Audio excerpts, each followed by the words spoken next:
I'm disappointed in every one of you. I'm sorry, I don't mean to offend you. I'm disappointed in every one of you. I kiss you on the mouth. No, I'm not cool with that. I'm sorry. One more time. I'm disappointed in every one of you. I mean, I'm dealing with degenerate animals. I'm disappointed in every one of you. Disappointed in every one of you. All right, come on. Honestly, I can't do it, man. I'm disappointed in every one of you. Let me tell you why. It's gonna be all right, Nicky. Go ahead, shoot. You just killed a fucking man. What are you going to do about it? You're happy because you got nothing. You don't got a thing. You're happy because you got nothing. Lomito! You got nothing. I want to get out. I want to get out of this rat hole. I want to get online. I need BDA boxing.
Well, welcome everybody to another boxing podcast, broadcasting to you live from the true north.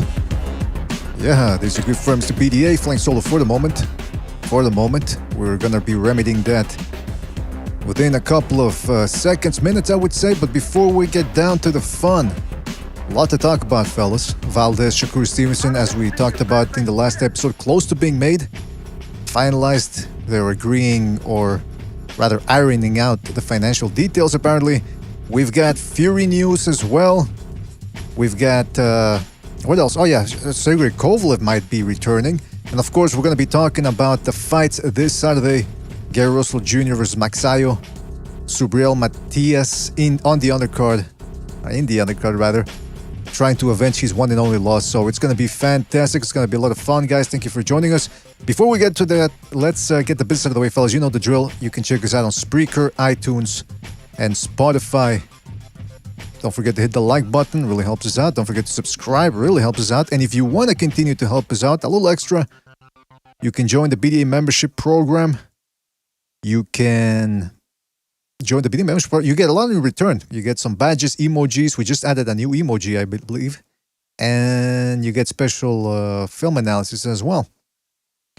You can also donate via the super chat, a couple of shekels our way.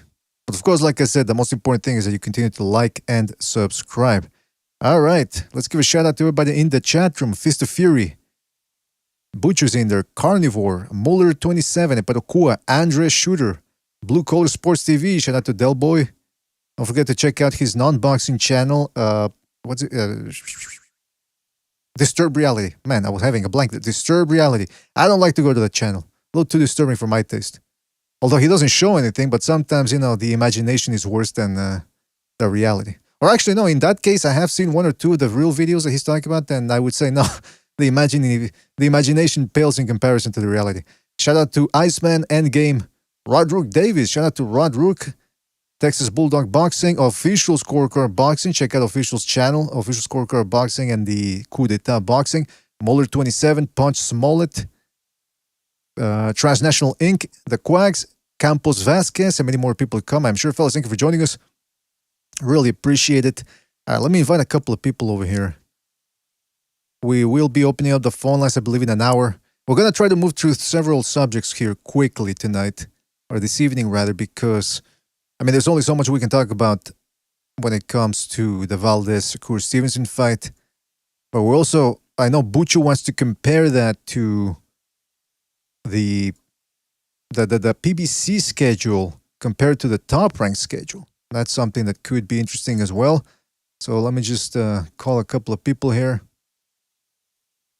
King Bucho's in there as well. Let me add him. Where's Gonzalo? Jimmy, of course. Recognize. All right, there we go. And by the way, today's Thursday. Tomorrow is Friday. Looking forward to doing another Open Lines Friday.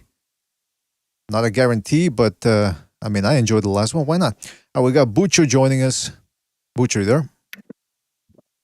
Yeah, can you hear me? Yeah, fantastic. Yes. All right, perfect. All right, so what do you want to talk about? You want to talk about the Valdez Stevenson fight first, which we touched upon a little bit on the last show? Yeah, well, that fight apparently is going to happen. That fight's going to happen. I think it's a great fight for both boxers, obviously. Shakur, I guess he is the A side. I think that's the fighter that Bob Arum wants to convert into a superstar. Right. And, his last fight, he looked aggressive, which I liked. So hopefully he's also aggressive in this fight. And when it comes to Valdez, listen, it's redemption time. This guy tested positive. He looked like shit in his last fight. Oh. And if he manages to beat Shakur Stevenson, and it's redemption. But I don't think he's going to beat Shakur Stevenson. I think Shakur Stevenson, he's just too mobile for the guy. But we'll get into the predictions later on. When it comes to this fight, also, I just want to mention that. Look, listen, man. Bob Arum is doing the right thing. He's putting on a big fight. And this is something that we're not seeing with the PPC. Or it's very rare that we see this with the PPC, right? It takes years for some big fights to materialize. Bob Arum's doing the right thing. Shakur Stevenson's 24. Big fight for the guy.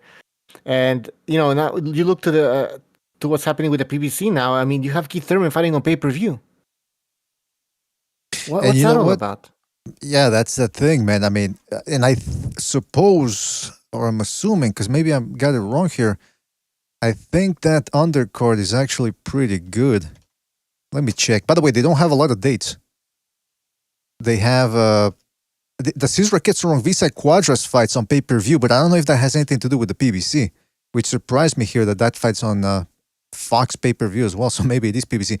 But yeah, Bucho, Keith Thurman versus Mario Barrios. The undercard is Leo Santa Cruz versus Keenan Carvajal. Abel Ramos versus Josito Lopez. Okay, decent fight.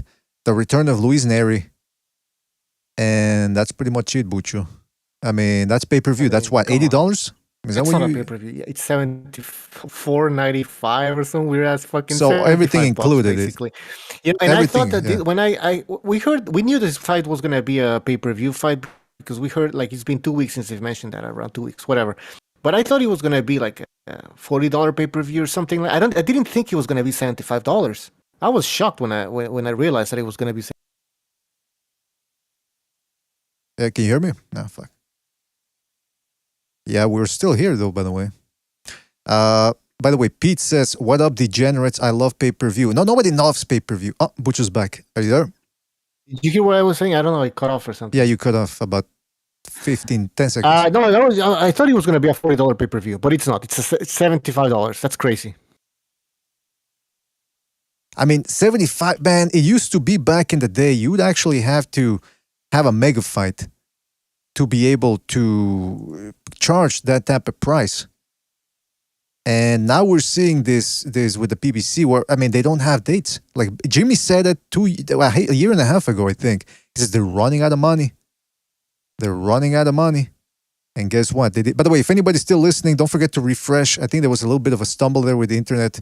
So just refresh the stream and we should be good. But yeah, Bucho, can you believe this? In the night, I remember the mid-2000s rather, there was a point where they had some fights that didn't deserve to be pay-per-view, like Rahman Maskaev 2, that was pay-per-view. And I forget which, I think Tony versus Rahman 2, was that pay-per-view? No, sorry. Maybe I'm it shouldn't be pay-per-view, and the undercard isn't even that great. This card would be like good on Showtime or something. That would be acceptable. It's a boxing card, Keith Thurman is making his comeback, whatever. It's not a pay-per-view though. And by the way, I've heard people starting to say now, when it comes to the actual fight itself, they're saying they're picking Thurman easily. But I'm thinking, where's this guy been? Thurman, he's been PBC, yeah. Yeah, man. But yeah, in regards to that, Bucho, the pay-per-view, you're right, man. Look, the title is a bit of a joke here that we put, just because, I mean, that's the conspiracy theory some people are throwing out that, well, Bob Arum actually put this fight, or Top Rank rather, put this fight together real quick between Valdez and Stevenson because, well, you know, all the whole thing with Crawford and the racism allegations. But even the people that were pushing the race angle are now saying, well, no, that's just a small part of it, because they realized how ridiculous it was, and people were like us were making fun of him. So now they're going back to the angle. Well, no, that's just a little piece of the lawsuit. The big lawsuit is that Bob Arum is a greedy fuck. And I'm thinking, well, where have you been the past 50 years when it comes to Bob Arum? I mean, of course we knew that. I mean, that's same goes with every other promoter. But to say that this fight was made, that Valdez Shakur Stevenson fight was made real quick because they were afraid or something, it's possible, but there's no proof. All I know is, like you said, Bucho, is that fight's happening, whereas the PBC just continues to show you that they're in a bit of a hole right now. Does it look like Bob Arum is mismanaging Shakur Stevenson's career? No. Or he's preventing Shakur Stevenson from becoming a superstar because he's black? No, that doesn't seem like it to me, man. It doesn't seem like it. Yeah. You know, it's interesting. And even before the allegations started, I mean, look, the way it works with Bob Arum and Top Rank and the matchmakers is they're playing chess. They're already anticipating a potential matchup down the road, a year and a half down the road, 2 years down the road. Now, sometimes that's to their credit, sometimes that's to their detriment. Like I mentioned before, Juan Manuel Lopez versus Yorkis Gamboa. Boy, they were trying to marinate that fight, left it in the oven a little too long. It ended up turning into a crisp. So sometimes it works, sometimes it doesn't. But the thing with Shakur Stevenson, Bucho, is they already knew they were going to put him in there with Herring. When Herring was fighting Carl Frampton, and before that Puerto Rican dude in a fight in which he didn't look all that good, they were already planning, okay, we're going to feed him to one of our top up-and-coming talent. And I just happened to be Shakur Stevenson. And it was a good move, man, because he needed a good fight, Shakur Stevenson. A good showing, rather, after the Nakatalia fight.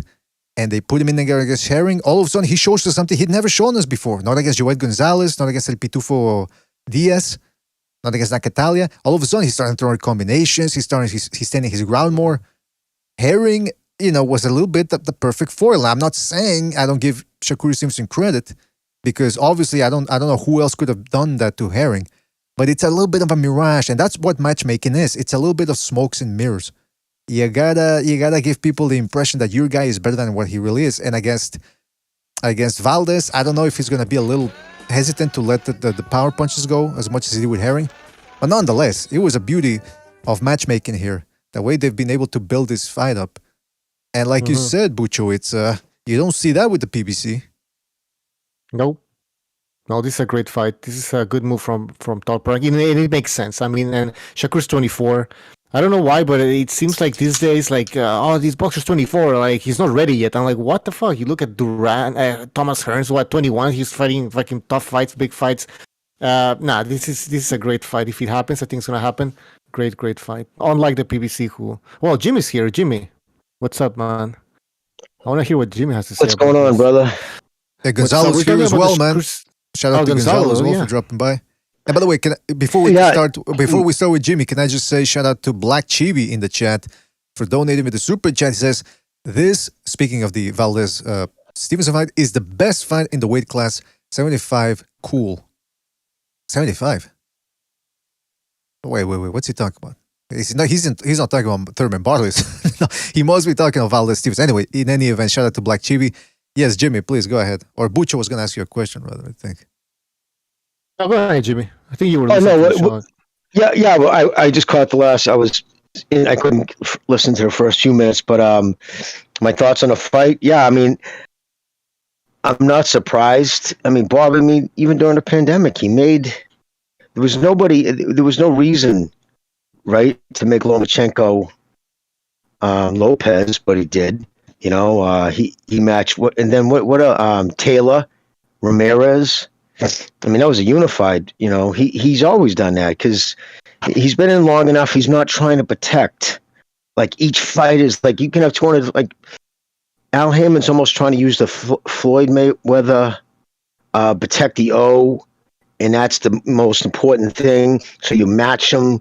If they're going to lose it, it has to be at the optimal dollar amount. I mean, that's just not how fighting you know, and the business has gone, and it shows. I mean, just look at the drastic differences. We're about to get Valdez, Shakur Stevens on, right, for free.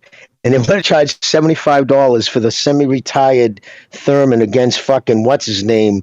Davis came up and waited to knock out. You know, it's crazy. Yeah, and it's just I see some people I got on Twitter, which I try not to do anymore. But of course, he's only making that to change public perception, which is just so ridiculous because that fight wasn't thrown together in 4 days. I can assure you of that. You know what I mean? There was a lot of back and forths, and you know how that goes. I want this gloves, I want it here, and referee, or it's a bunch of shit. It just doesn't get thrown together, especially a fight of that magnitude. But that's that. And you know, this is a big fight, and Bob Arum's gonna make some money out of this fight, right? And that's what Bob Arum wants to do in the sport of boxing. He wants to make money, right? He wants profits. So I don't understand. Big fights brings the crowds. Yeah, he would put profits aside. He would like, fuck it, I'm not gonna, because I'm a racist and I don't want Shakur Stevenson to be in a big fight. So I'm not gonna make any profits. Oh, that doesn't make any sense. No, it doesn't. There's a lot of narratives going on. I mean, like every day it seems like a different fight either comes out for or against. You guys saw Ray Mercer, right? I don't think he came out so much against Bob. He was just saying this is what Bob said, and I appreciated his honesty. And I know a lot of people took that as, aha, there's, concrete proof Bob's a racist without looking at the nuances and everything else of the comment. So, but... What did you mention the Keith Thurman pay-per-view? Like apparently it's gonna be $75. I thought it was $74.95. Yeah, I thought it was gonna be like maybe $40 or something, or cheaper than usual. But no, because Keith, I think he's gonna probably, because it's a pay-per-view, he's gonna want probably at least $1 million up front, and then or guaranteed $1 million, and then back end on it. But they're trying to earn money for Fox too. Remember, Fox has that app. They already have the streaming service available, so it's no skin off their dick. If the PBC, it's all free money to them. But if the fight tanks, I mean, they were in the fact that, all right, a few years back when this whole deal started with Fox, remember how Showtime was getting all the shit and Fox was getting all the better fights? It seemed that way.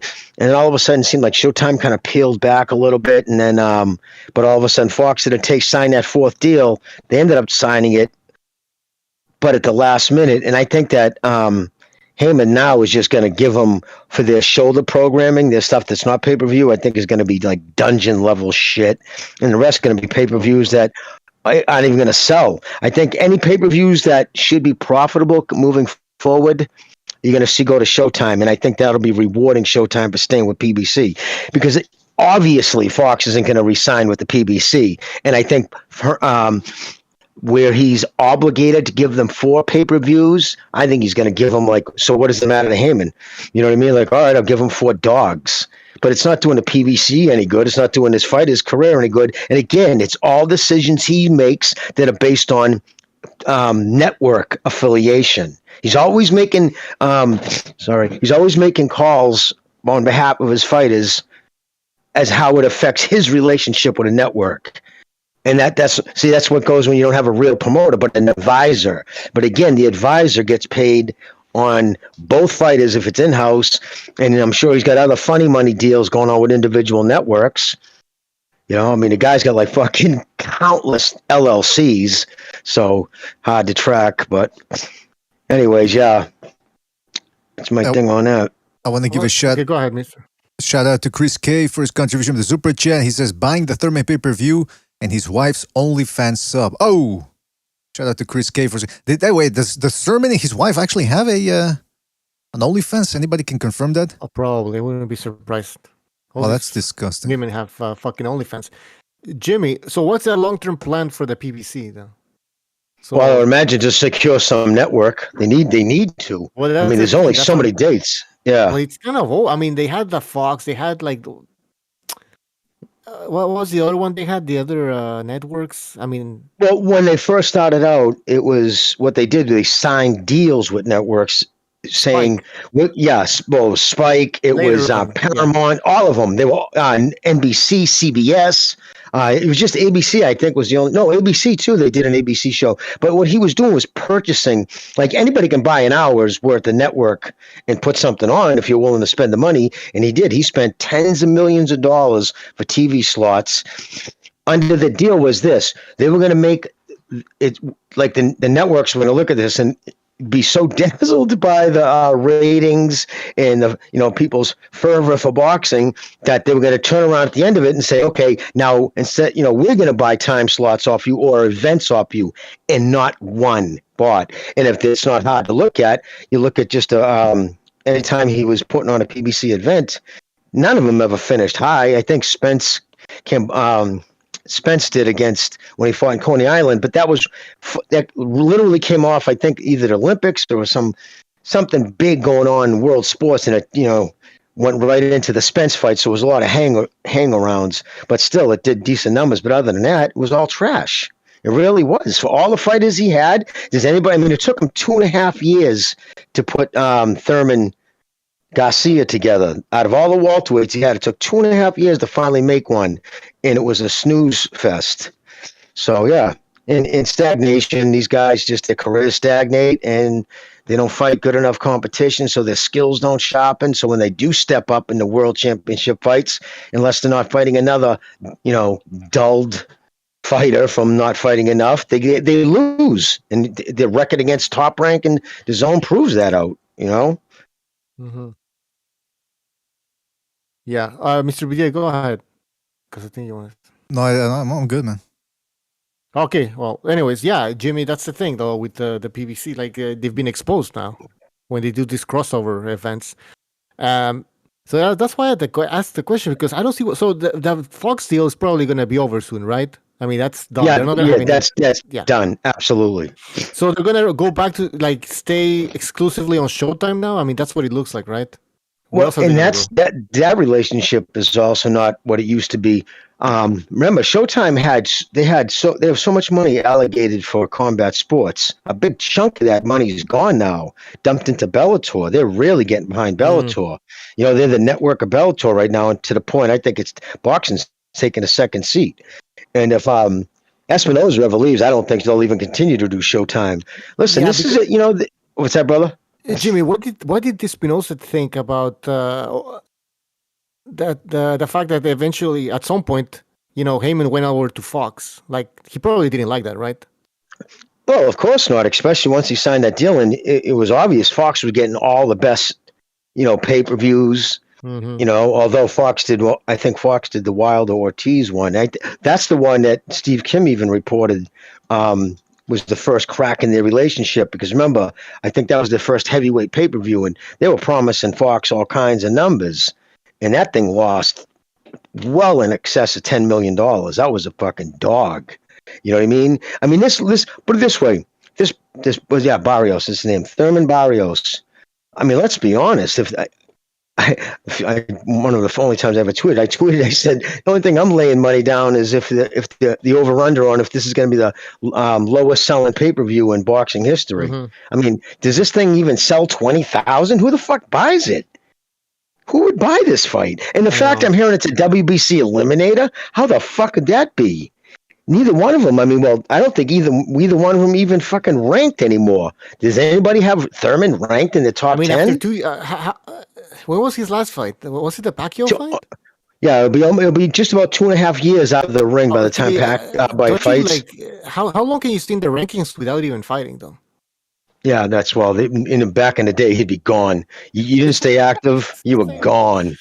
You know what I mean? But 2.5 years out of the ring. So and then it's in a bullshit. You got Barrios doing an interview. I expect Thurman to come in the best shape of his life. Really? Do you? Yeah. Thurman, do you? You fucking knucklehead. Who are you talking to? This is a niche sport. He'll probably have an operation after the fight, man. Like, seriously, this guy's so fragile. Oh man, I can't believe exactly. I still can't believe this is a pay-per-view, man. And some people are actually saying, "Oh, it's a great fight. It's a great undercard." Yeah, and I guarantee you 90% of the dudes saying that wouldn't buy the fight to begin with, even if it was a good card. So, yeah, how do you defend that? Seriously, how do you look at that fight and say, oh, yeah, that's $75, especially for the older guys like me, man. Like, pay-per-view was always – that's when you knew the dude made it. He doesn't need a promoter. His name carries that kind of weight. And I could segue that and say, I just want to make this point. A lot of people saying, because I don't know if you guys heard Ray Mercia say when he was the world champion, I think it was the second fight. I don't know which fight it was, so don't quote me on that. But I guess he found out that through his manager that he was only getting paid $50,000 more than the challenger, Tommy Morrison. He was upset by that, being the champion, like most champions get upset. And when he called Bob and he said Bob was honest with him, and I appreciate it, he said, well, he's white. And I think, right? And so, of course, that sets off, oh, yeah. But so, of course, that sets everybody, oh, well, what is your fucking foot? Racism. Yeah. Oh, really? Well, first off, Bob doesn't even count himself white. I'm just being honest. He doesn't. Bob counts himself, he's a Jew. And they don't count that, you know what I mean? That's a different type of thing. So he doesn't even count, like he would describe himself as a Jew, not as a Caucasian or as white. So, but Jimmy, I think that was the short answer. Yes, full of skinheads. Oh, yeah, no, right? Full of skinheads. And he said because they have a lot of fighters who look like them. He understands tribalism. I mean, we say all the time, we understand if black people want to follow black fighters. I understand. If you don't know, especially if you don't know the fighters involved, it's human nature to go to gravitate to the people you have something in common with. Okay, now you're looking at 1990 when these comments were made. I think that was Bob giving the simple answer, like, well, he's white, man. And at the time, whites with what 3/4 of the population. I mean, this was a white country. White's still the most dominant color, but back then, especially at that time, also. I mean, and he was also John Wayne's nephew. He was a good-looking kid. I remember he was all with chicks all around him. He had live action dolls made of him. He was on television. He was in Rocky V. So now you add that on top of everything. Ray Mercer didn't have a big personality. He kind of come out of nowhere and he was a quiet dude or whatever. You know what I mean? A talented kid, but he didn't have that. So of course, and I think almost maybe even if that was maybe even Bob throwing shade at Morrison. Well, he's white, the great white hope. People are going to get behind him. And remember, there hadn't been a heavyweight white champion in God knows, a significant one in decades. So all that shit. Yes. You remember Baby Joe Messi? Baby Joe Messi. Remember that heavyweight? Oh my God. Yeah, he was the 96 Olympian. What's that? He was the 1996 Olympian. Yeah. They were really trying to push that guy, and he wasn't even that good. Remember that? But hey, he was white. Like the most heavyweight champs at the time were black, so it's like, it's a rarity. You know what I mean? So they tried to push that, but it's normal. Yeah, white sold. Exactly, white sold because this was a white country, and people want to see champions look like him. So when I think he said, "Well, he's white," I think he was kind of encompassing everything. And I'm sure Chief can talk on Tommy more than I can. I mean, he's the the historian in the group, but I know he was vastly more popular than Ray Mercer was. Mm-hmm. And I think because of that, he was being paid accordingly. And it's happened many times where the champion doesn't get paid. I mean, the challenger is getting more money than the champion. It goes by name recognition and there's other factors. And I don't think he was being racist when he said that. I think he was just being honest. Yeah. You're talking about Morrison and Mercer? Yes, I was talking about Bob's comments. Morrison was slightly more popular, but he was also on TV more, and he was more accommodating to the public. I know Ray Mercer. We're from the same hometown, and he wasn't that accommodating to fans or anything else. He was a good fighter. He wasn't mean by any means, but he just had no charisma. There was no selling factor other than what he did in the ring, and he didn't always show up ready and in shape, and that's what cost him. Morrison, he could show up out of shape, but you put him in with some soft touches, he was getting head tilting knockouts. He was bobbing a guy's head around like a buoy in a storm, and just like similar to Mike Tyson. And so that's why he got paid more. That's why he got paid better. That's why he got paid more often, is because he was accommodating, he had charisma, and his style sold. Exactly. And that kid come out of high school to turn pro, I think at 17 years old, 18 years old. What he did, he didn't fight in the amateurs because he played football. So what he did, he joined tough man competitions. He won 22 in a row, and then he turned pro. And so he was he gave the money back that he earned from those so that he could try and compete in the Olympics, but he didn't make it because he lost to Ray Mercer in the box office. Yes, that's right. That's right. But again, he was a handsome kid as far as, I mean, there must have been because he had chicks, some crazy amount of chicks. That was part of his downfall, was all the girls and shit. So, and then Hollywood, like you said, Rocky V. So when Bob Arum said he's white, I think he was just explaining, I think that was him not trying to be mean to Ray and say, well, he's also popular, not just the white thing, which is a big deal. But, you know, the charisma, like Chief just said, and Ray wasn't. Ray just wasn't a charismatic guy. Some guys just don't want to be bothered with the fucking signing autographs. They're just not doing it for that. You know, then other guys, that's all it is about them is the fame. Some guys can't live without the fame. That's what they're addicted to. So, well, at the end of the day, this fight between Valdez and Stevenson is happening. People said it wasn't, and it just goes to show you that certain promotional outfits, I mean, Matchroom, Top Rank, even Golden Boy to a certain extent, they're giving us the fights we want. The PBC is giving us Barrios, Thurman on pay-per-view. So, I mean, that says it all. But now I want to ask Gonzalo, and by the way, I'm opening up the phone line, so in case anybody wants to call in and weigh in on this whole Valdez, Shakur Stevenson situation, or well, whether you're going to buy the Keith Thurman versus Barrios pay-per-view. But Gonzalo, let's start with that fight, Valdez-Stevenson. What do you think about that fight? Is Stevenson rightly the favorite coming into this fight? And if Gonzalo can't answer, maybe... yes. Yeah, it's a good fight, PDA. It's a good fight. It establishes the top guy in. It seems like Shakur is the heir apparent. He's the one that is probably going to take over the division. And he's 24 years old. Stylistically, I would favor him widely to beat Valdez, who's still undefeated and has always found and managed a way to win. You know, and he blew out fucking Burchell, who was a good fighter himself.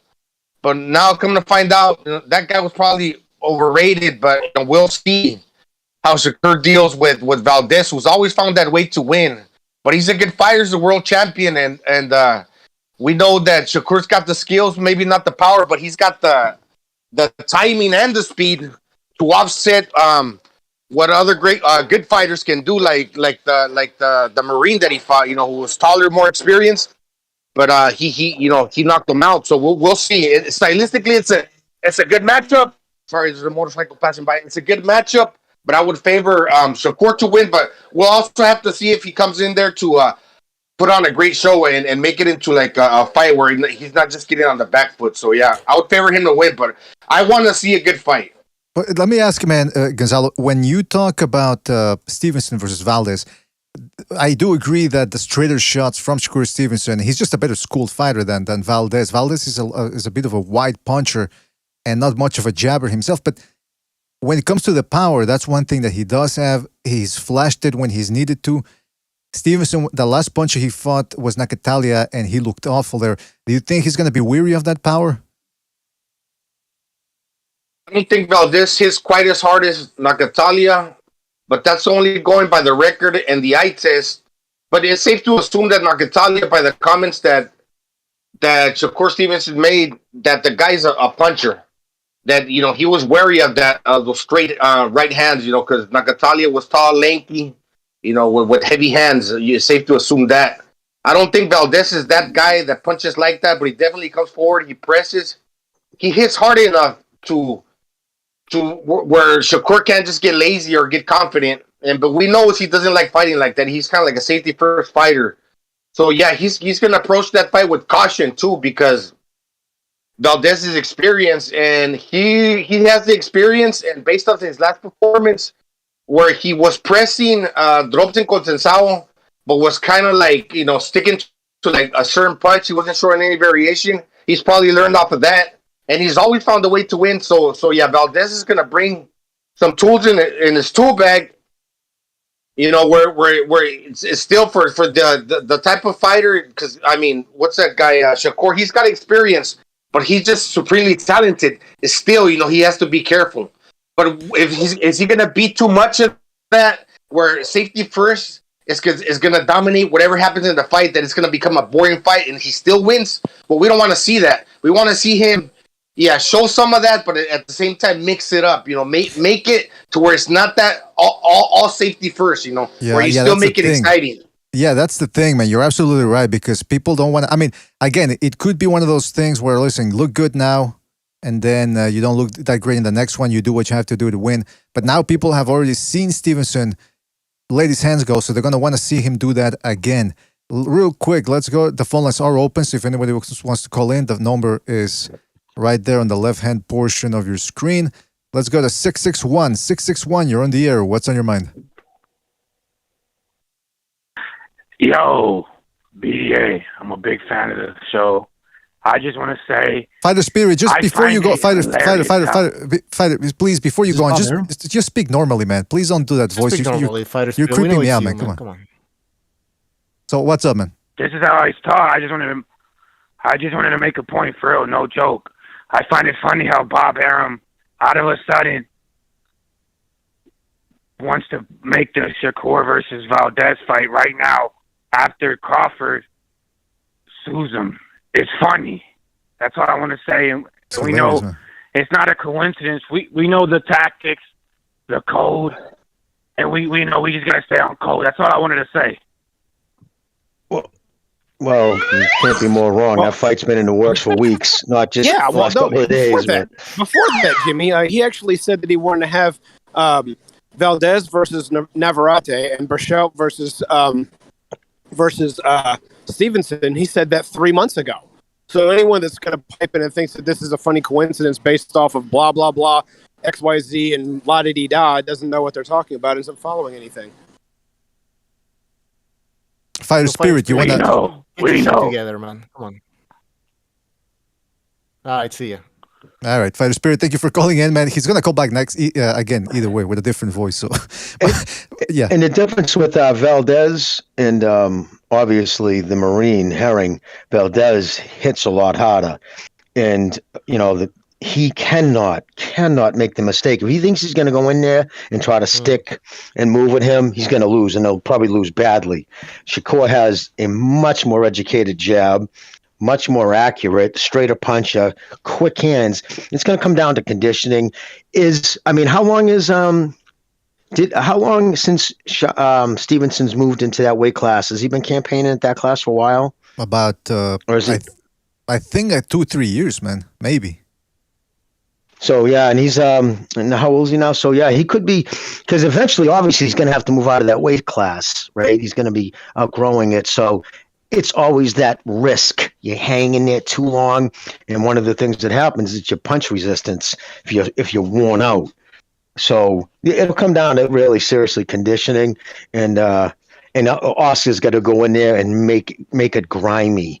He's got to go in there and make it a dogfight and put the type of pressure on him that he's not used to, because like Gonzalo said, this is not his game. It's not a part of Shakur's game. So. Let me also clarify something here, because again, Pugilism in the chat says it's up to Valdez to test and press Shakur's reflexes to try and crack that defensive shell. If it's not, it's Nakatali all over again with Shakur coasting on second gear. That's the main point to what you were saying, Jimmy, too. Shakur Stevenson can coast this way. If they're both playing a defensive game, that's the way it's going to go. According to BoxRec, Shakur Stevenson is 5 feet 7 inches tall with a 68-inch reach.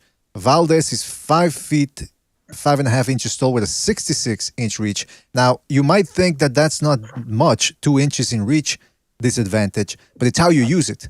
And Stevenson has those quick straight shots, which will get there first before Valdez's looping shots. Valdez also, every time he fights guys who shoot straight shots, like Mariaga, like Consensayo, although I didn't see the Consensayo fight and I refused to watch it, he had a lot of trouble. Even Adam Lopez gave him trouble for about 5 rounds. Or how long did that fight go? Hold on, let me check. Well, it doesn't say. But Jason in the chat saying that this is Shakur Stevenson's 5th fight at this weight. Who said that? Somebody. At 5'7", he could, you know what I mean? Depends on his frame. I'm curious, but most likely he'll probably finish up at least go up to lightweight, I would imagine. Just hard to, stay in those smaller frames. We're talking about Stevenson? Yeah, Stevenson. I would imagine. I can see him at junior welter. I mean, Whitaker and Chavez weren't that tall, and neither was Camacho, and they made that weight rather easily. Yeah, true. I mean, Camacho, completely different fighters in a way, right? I mean, just Camacho, man, crazy. I mean, imagine the night before his biggest fight ever. I don't want to sidetrack, but it just always blows my mind. They didn't even know where he was. They couldn't find him. They found him all skitzed out, whacked up with cocaine like the morning of the fight. Then they thought he was going to die in the ring. It was like 100 degrees, and he went and put on the performance of his life. So that's just, to me, is mind-boggling, but that's what cut his career short. It's Puerto Rican genes, man. Those guys can he was fucking great. They can do coke all day, and then the next day they go to work. In the chat, Brandon Lee says Oscar Valdez is overrated. What do you guys think? I agree. I mean, because again, whenever real quick, can I just well, but hold on, let me just say this. You have to, when you say overrated, the question is always by whom? Who's overrating him? I mean, by who? Yeah, who's overrating him? Is it the media? Is it the fans? It seems like it's a little bit of everybody's seems to be overrating him a little bit. I think if you want to say, to be more precise, his skills are overrated, because boxing is not just about skills. It's about being the total pack. Sometimes guys aren't all that skilled, but they do have one element, natural talent, that they can mix together with a little bit of skill, and it takes them a good long way. And to me, that's Valdez. He's got good footwork. His defense don't ain't all that. He doesn't jab enough. He doesn't throw enough straight punches. And I think that's what's going to cost him against a guy like Shakur Stevenson. But sorry, Chief, I just wanted to preface that and set the context for that. But I mean, as far as overrated goes, he's undefeated in 2 weight classes with 2 belts. Buddy McGirt and Donald Curry are being looked at for Hall of Fame purposes. I think Donald Curry's already in there, so is Julian Jackson. They didn't do much more. They didn't beat much more. Well, let me rephrase on Julian Jackson. He did beat Terry Norris, who's in the Hall of Fame. But I mean, so having belts in 2 divisions and being undefeated in 2 weight classes obviously is not something that that people that enshrine the all-time greats in the Hall of Fame take lightly. So is he overrated? I don't know. His record's better than some. A lot of people don't win a title in the 2nd weight class, or don't win a legit one, because I don't consider Danny Garcia's title in welterweight a legit title. It was a vacant belt, fought against Robert Guerrero. That's fair enough. Now, on Mexican television or somewhere, that's like Mexicans talking about boxing. I don't know. I think they said that Valdez is one of the best Mexican boxers right now. Maybe that's true, but if it's true, then I would say that Mexican boxing is not doing that good, man. Well, I would agree with you on that, Cucho. Yeah, he's at the bottom of the. He would be near the bottom, because the thing with Valdez is, look, he's looked very shaky against guys that we haven't heard from since, or who have never actually went on to do great things since. Marriaga, he's been on a bit of a losing streak, although I do think he got that good win since then, since the Valdez fight, but still, it's nothing to really bat your eyelashes at. Genesis Cervania gave him hell. He lost, I think, by knockout against some other Hispanic dude. Who else? I mean, Scott Quigg, he ended up losing his fight, and he had that's one performance that I really did like from Valdez, because he fought with a fractured jaw against a guy that was essentially a junior welterweight in there, or actually a welterweight, I believe. But again, he looks shaky. So what I'm saying is, Valdez shows heart. He's got talent and power, but he's limited. And with this limitation, do I think it's enough to beat Shakur Stevenson? I don't know. I doubt it, man. I really do. Probably not. Yeah. Is he coming up in weight to fight Shakur or no? Is Valdez coming up in weight? No, it's at 130. Both guys have. Well, somebody, not in the chat said. Can just real quick, not in the chat says that Shakur moved up to 130 in June 2020. So he's the guy that's been less time, who spent less time at that weight than Valdez. Yeah. This would be his 5th fight, he says. But he's probably the bigger guy, though. Probably. He's shorter, so he's probably got more. Can anybody give me a report on Valdez's chin? Anybody know anything about his chin? Did he got a good chin? He's been dropped. Yeah, he can take a shot. Yeah, he was dropped against. He might be overrated, but Shakur's underpowered sometimes. That's what I was gonna say, Pete, man. I mean, his last fight against Herring, he looked more aggressive. He stopped the guy, but it looked to me like, he was landing clean shots. And I was like, whoa, you're supposed to be dropping this guy by now, I think. But that's just my opinion. I mean, who knows? He never dropped him, man. Very good chin. I don't know. He never dropped him. Forward, at least. Yeah. He didn't drop him. Huh? He stopped him, but didn't drop him. So, like, you have Camacho and Whitaker and guys like, well, Whitaker really didn't stop much of anybody at a world-class level. But you have guys like Camacho and guys like Meldrick Taylor that would stop people based off of attrition. And Shakur kind of fits in that category. If he can keep himself from getting hit and countering with clean shots over and over again, he may not get a lot of knockouts, but he'll beat people up if he can keep getting those counter shots from angles they can't hit him back on. I mean, he was countering and leading. He landed every punch that he threw. Power shots, uppercuts, hooks.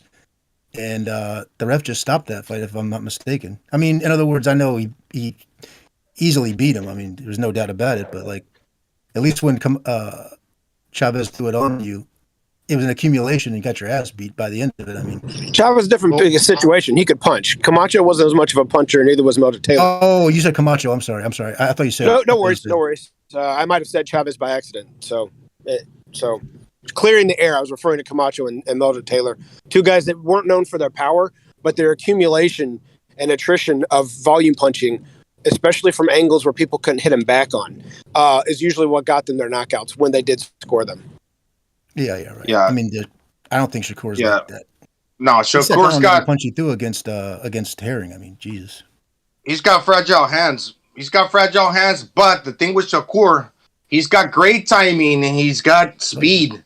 So when he hits you, you're probably gonna be shaking your head. I didn't see that punch coming, and it'll be enough, to bamboozle you, rock you off your hinges. But it's not enough to knock you out. But it'll make you wary and scared every time he hits you because you're not gonna see the punch. Gonna time you. And confidence too. You would have to say that Shakur has the confidence going to this fight after beating Herring so dominantly, and Oscar's last outing left a bad taste in a lot of people's mouths, and I'm sure in his too. So I mean, that has a lot to do with it too. So you got to give confidence. Yeah, you know what? Let's talk about that, the Valdez thing. I mean, it's just, look, the guy went in there, tested positive for a PD, a loophole allowed him to continue fighting. And then instead of staying quiet or saying, you know what, the fight didn't go really the way he wanted. He looked bad in there. And then he has the goal, the calamity to go after the fight and say, I've been through enough. Yeah, I don't need people booing me and shit like that. It's like, oh, come on, man. Now you're the victim. Look, I understand emotions run high. Yeah, I mean, I know the emotions run high and all that, but they need a PR guy or a woman or whatever near their ears telling, listen, just shut your fucking mouth. Like a lawyer. That's, how many times did Shapiro next to me telling me, don't talk, BDA, don't talk. And I kept my mouth shut, even though I wanted to say something and scream and call my ex-wife a cunt. He's believing he's on the hype list, and now I'm trying to remember. ESPN Spanish have been really trying hard to promote this guy. On ESPN Spanish, I remember he was showing up in fights and interviews and all that crap. That's where I remember that they mentioned that he was one of the top Mexican boxers right now. And yeah. I mean, he's good. He's good. On the broadcast, they meant. On the broadcast. Yeah. But that's at the same time. Yeah. It's funny, BDA, how he went from being really popular or like setting the world on fire with that performance against Berchel, that from that to the last performance against Conceição. Hot and cold. It's true. That was a quick change. Very quick change, man. He looks slow, sluggish. I mean, people even think that he lost that fight. So now he's fighting Shakur Stevenson. That's why I say it's redemption, man. It's his opportunity at redemption. Hey, I get that, but let's look at things for a second. If Shakur wins this, more than likely he's going to not try and unify the rest of the division. He's going to go to 135, where the action is. So now you've got Haney, who's been saying a lot of stuff, Loma, who's proven, Cambosa's the champion. But now you're going to have a guy going on his third division who's undefeated, who just beat another two-division undefeated champion in a unification fight, coming brand new into this division. If this is the case of what I'm saying, predicting, where would you guys put Shakur in the lightweight division based off of his accomplishments versus the others?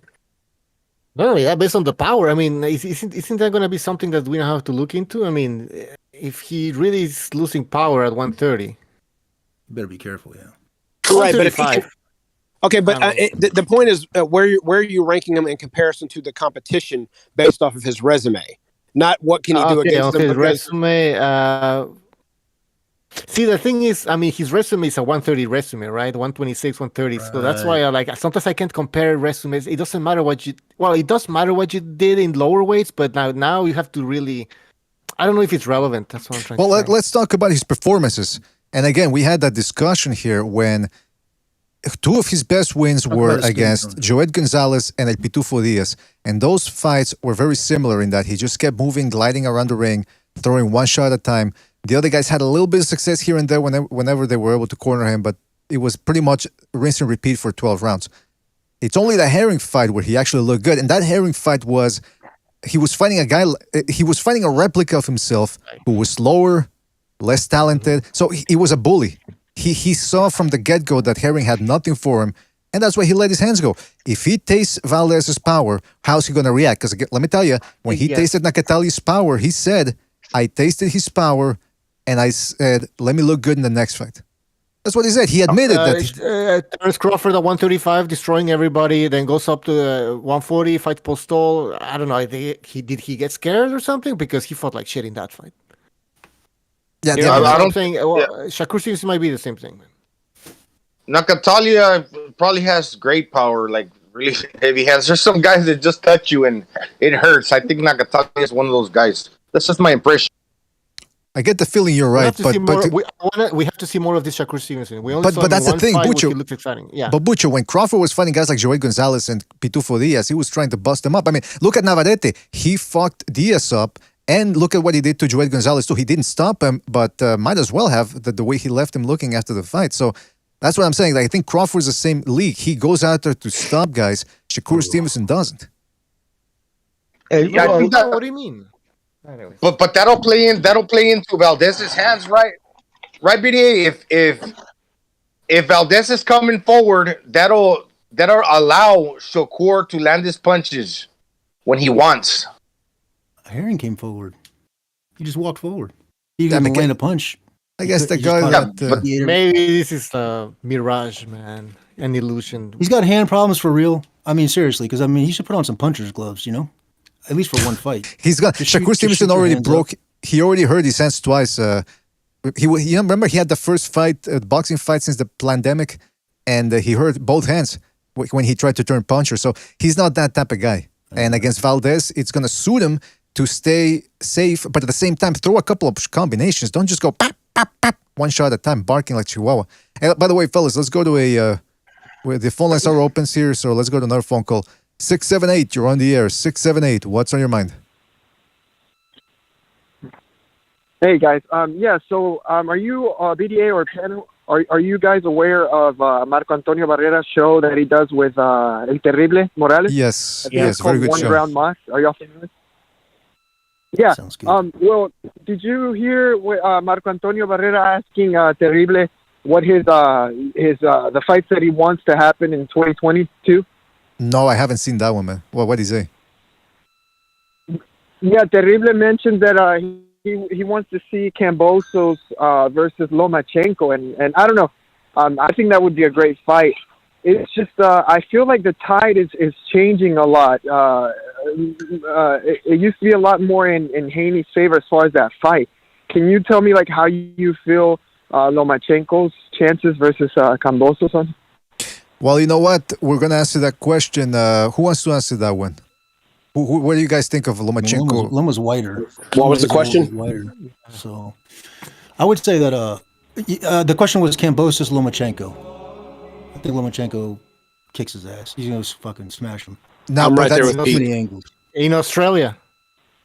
Yeah, he can travel to Australia to take that title. I won't say easily, but decisively. Yeah, I don't know. I remember Pacquiao against Jeff Horn. Yeah, but I mean, conspiracy-wise, did Bob Arum really want the WBO to leave to where Terence Crawford didn't have anything to fight for?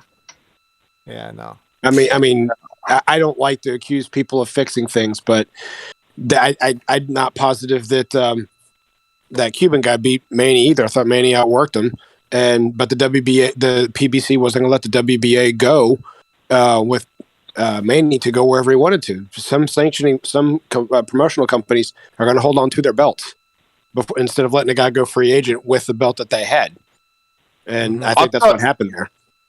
I'll tell you one thing for sure. Kambosos is tougher than what he looks. I'll tell you that much. Yeah. When he fought Teofimo Lopez, he mixed it up, man. so the guy can take it and dish it out. So they're gonna mix it up, and dude, that's gonna be a good fight because they're gonna throw a lot of punches. I agree, man. I agree. That's gonna be a good fight, man. Caller, He should enjoy his win over T.O., but Loma's not going to dive head first. The only time I've ever seen him do that is at the 12th round of that T.O. fight when Loma came straight forward. Yeah, he had to. Like a fucking maniac. Otherwise, I just don't think that pull counter shit's going to work on with Loma. And I know Cambosa's a tough motherfucker, but he's a small guy too. He's not. Loma's the guy when those. No, yeah, he's not unusually large, but I'm saying, you know, he keeps his feet nice and wide, trying to just load up for a counter shot. And talk about angles coming at you like that. That's when it hurts the most. I mean, Loma just fucking. I can't believe you're not picking your Greek brother, man. Yeah. Camboso sparred many years with Manny Pacquiao, and similar to Lomachenko, Pacquiao changed the angles used to. I mean, he's a fighter that changed the angle, so he got a lot of practice with that. We'll see, man. Yeah, Good we'll fight. see. It's a good fight. Well, caller, hopefully that answered your question, and we'll catch you on the next one. All right, man? Good call. Thank you, man. Thank you. Take it easy. All right. Don't forget to call in. Don't forget to hit the like button. Fellas, hit the like button as well. Really appreciate it. The like. Let's go to 347. You're on the air. 347. What's on your mind? 347. Going once. Going twice. Speechless. Yeah, he's speechless. All right. We call back next Hey, time. Mr. BDA.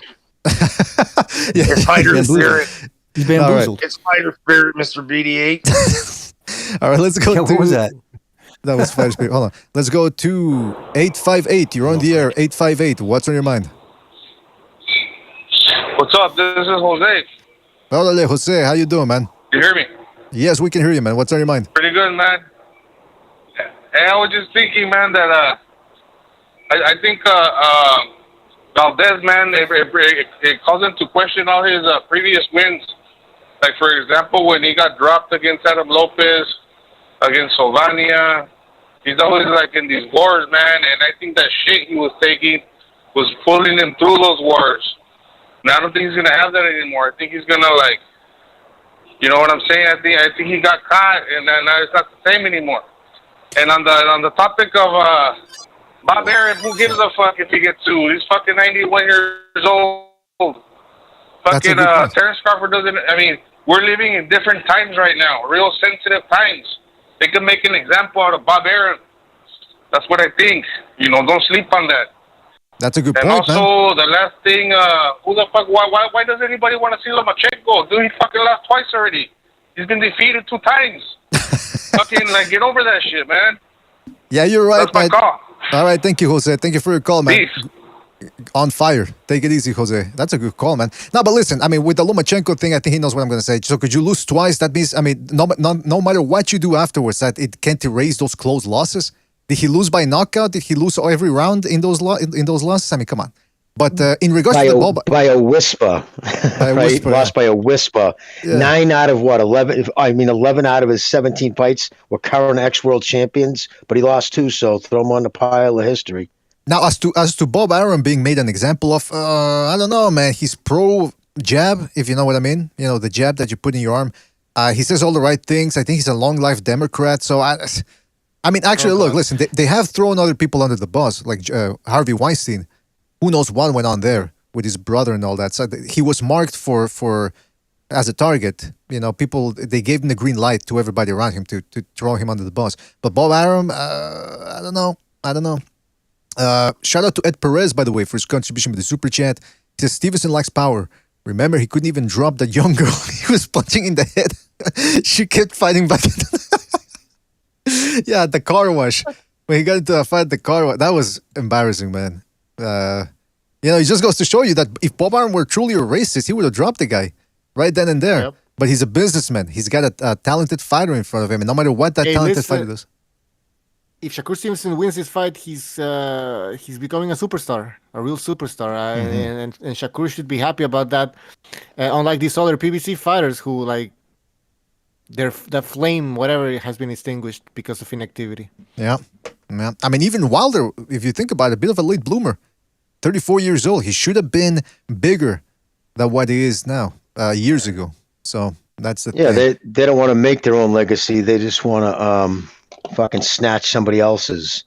Sit back and get a big payday off someone who had the intestinal fortitude to create a legacy. It's pretty fucking embarrassing, actually. Let's go to another phone call. Oh, Chicago. Let's go to 773. Hold on a second. 773, you're on the air. 773, what's on your mind? I own Ringside Reporter. Oh, wait, Beeb. Beeb over Ringside Reporter. I owned him. What happened now? He was going on a long diatribe about Bob Arum, and the reason he's discriminatory against certain fighters is because he went to South Africa. He wanted to go to South Africa during the apartheid, blah, blah, blah. I told him South Africa was better during apartheid. Oh. Oh, God. And he threw a fit. He threw a little bitch fit. And that's why I own Ringside Reporter.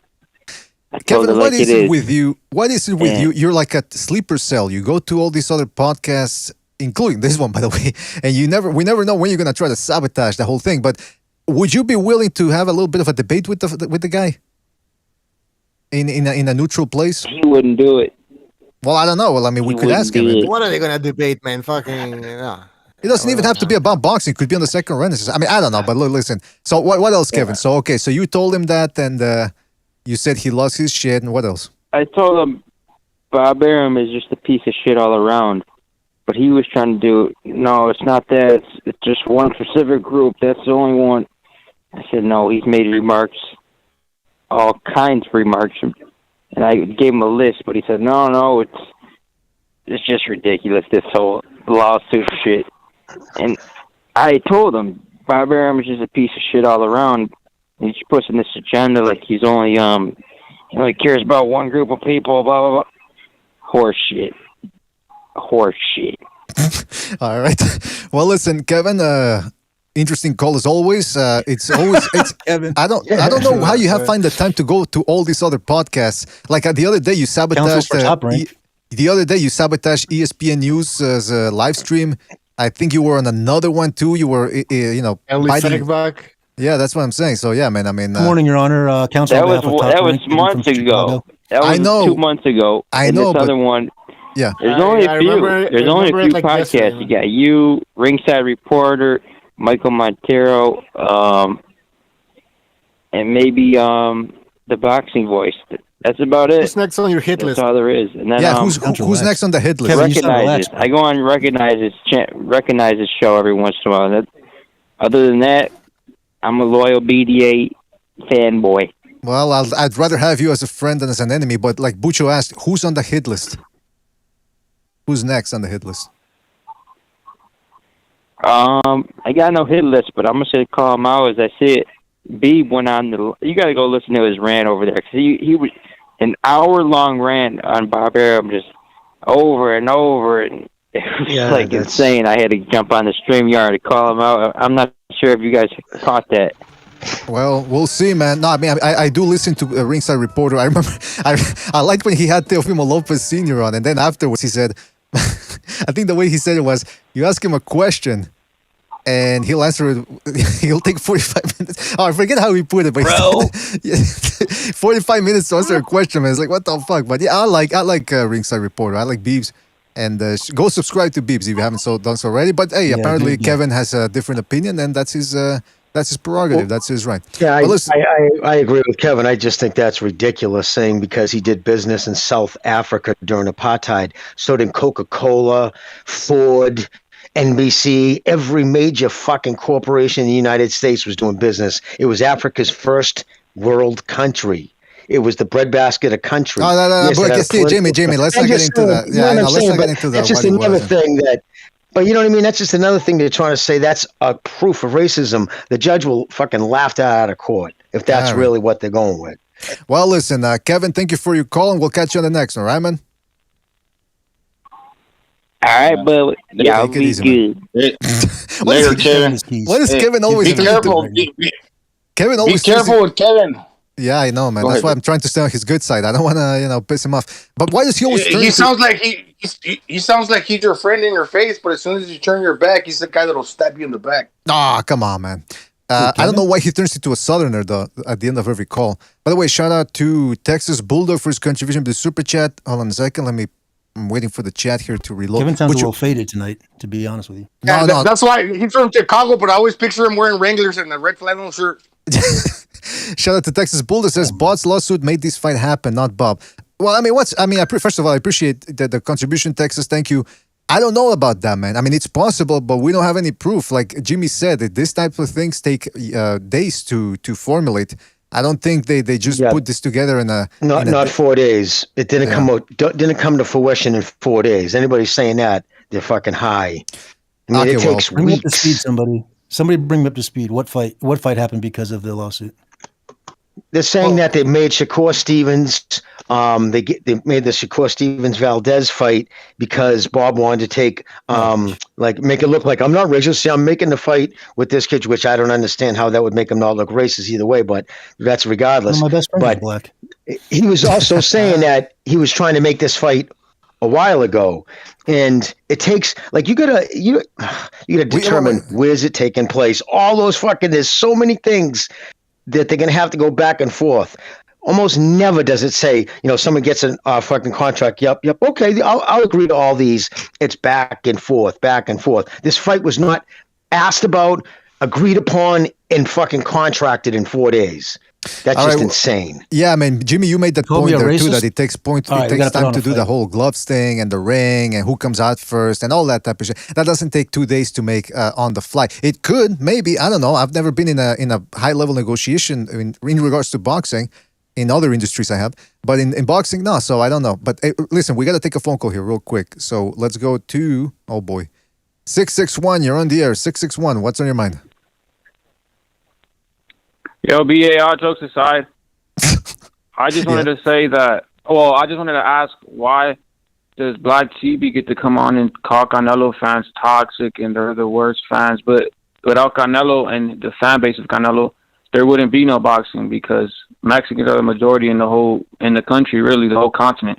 That's all. That's my question. And then I get interrupted, and then there's a delay, so I can't. I can't really get my point out. That's all. Did Black Chibi say that, or?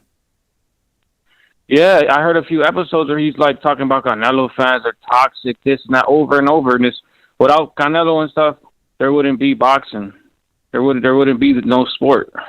Well, no, he does. First of all, I mean, it wouldn't be as big, that's for sure, or as fun. But to say that, in the UK would still exist. I mean, fuck. What do you mean?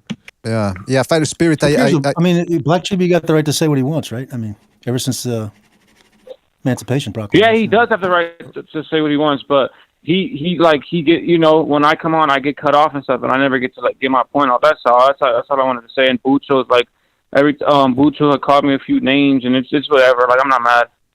Well, first of all, I mean, who is this? The other, I mean, not for nothing, Fighter Spirit, but you were the one screaming and spurging out about how don't say Hispanic and there's no such thing as African American because they've never been to Africa. And it's I mean, you were getting into the subtlety of the etymology of words, and I go, come on, man. I mean, it's a boxing podcast. Don't start getting out of whack because of that. You were getting a little rambunctious because. Yeah, of but when Chibi said what he said about Canelo fans, nobody checked him. I promise you, not once. So because I mean, I get it. He's black privilege. I get it. Oh, come on. You're going to play victim, Chibi? Isn't that what you say other groups are doing? No, I'm not. You accuse other people of doing that, and then you go back and do it, man. Come on. No, I'm not trying to play victim at all. I'm just saying that's all. That's all I wanted to say, BA. And much love to all the panel. If, if I could describe, the excitement I get from the show, BDA with a shout, it would be, I love you guys. All right. Well, listen, that's a ringing endorsement right there, man. And by the way, don't forget, we're going to have the open lines Friday tomorrow. So anybody can come in and fight your spirit. If you're still so inclined about that sentiment of you not being able to talk, well, listen, you can voice your opinion tomorrow and even go back at it against Chibi if you want. That's what the point of open lines Friday is all about. Speaking of what this is all about, let's give a shout out to the Texas Bulldog again, who says, why can't I find his comment? Hold on. He says, this fight's going to happen. No, that's not it. Okay, he says, anyone that believes it's a coincidence, heroin. Heroin. What? Are you talking about the package you're gonna pick up after the show? No, I'm kidding. No, but listen, I don't know for sure. Anyone who believes Shakur is a coincidence. I got it. But what I'm saying is, look, it's possible, but That's Jimmy just Bulldog types like Kevin talks. You see that? Like that slurry typing? Look at that. I don't know. But listen, Texas Bulldog could be right. It could be that they were already working on this, but they weren't sure if they were going to do it or not. And then maybe the Cole Crawford thing happened. They said, you know what, let's fast track it. But like Jimmy don't said, do that. Don't even say that, man. Yeah. I know. And then you'd have to ask for what reason.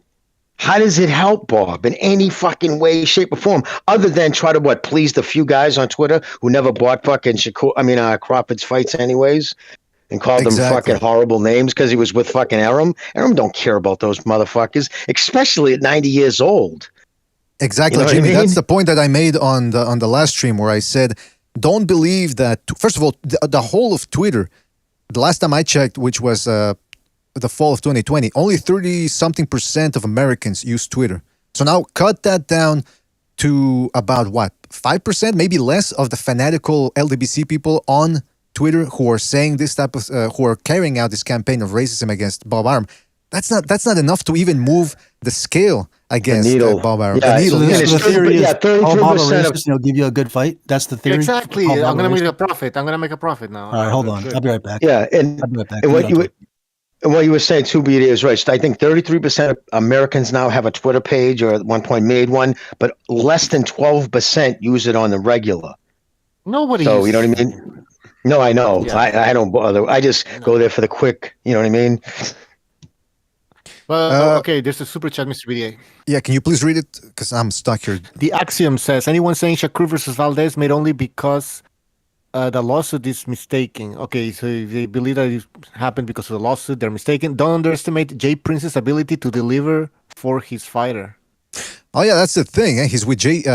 What's his name? Shakur Stevenson is with Jay Prince, whom I have nothing bad to say about. It's he can do whatever he wants. Yeah, didn't he cut bait with Ward, didn't he? Because it was Ward and Jay Prince representing him, but I think he just cut bait with Ward only. So I'm curious what that was about. That's right. Hey, I mean, listen. One of those people's enough. Hey, the thing is though, but Jimmy's right. I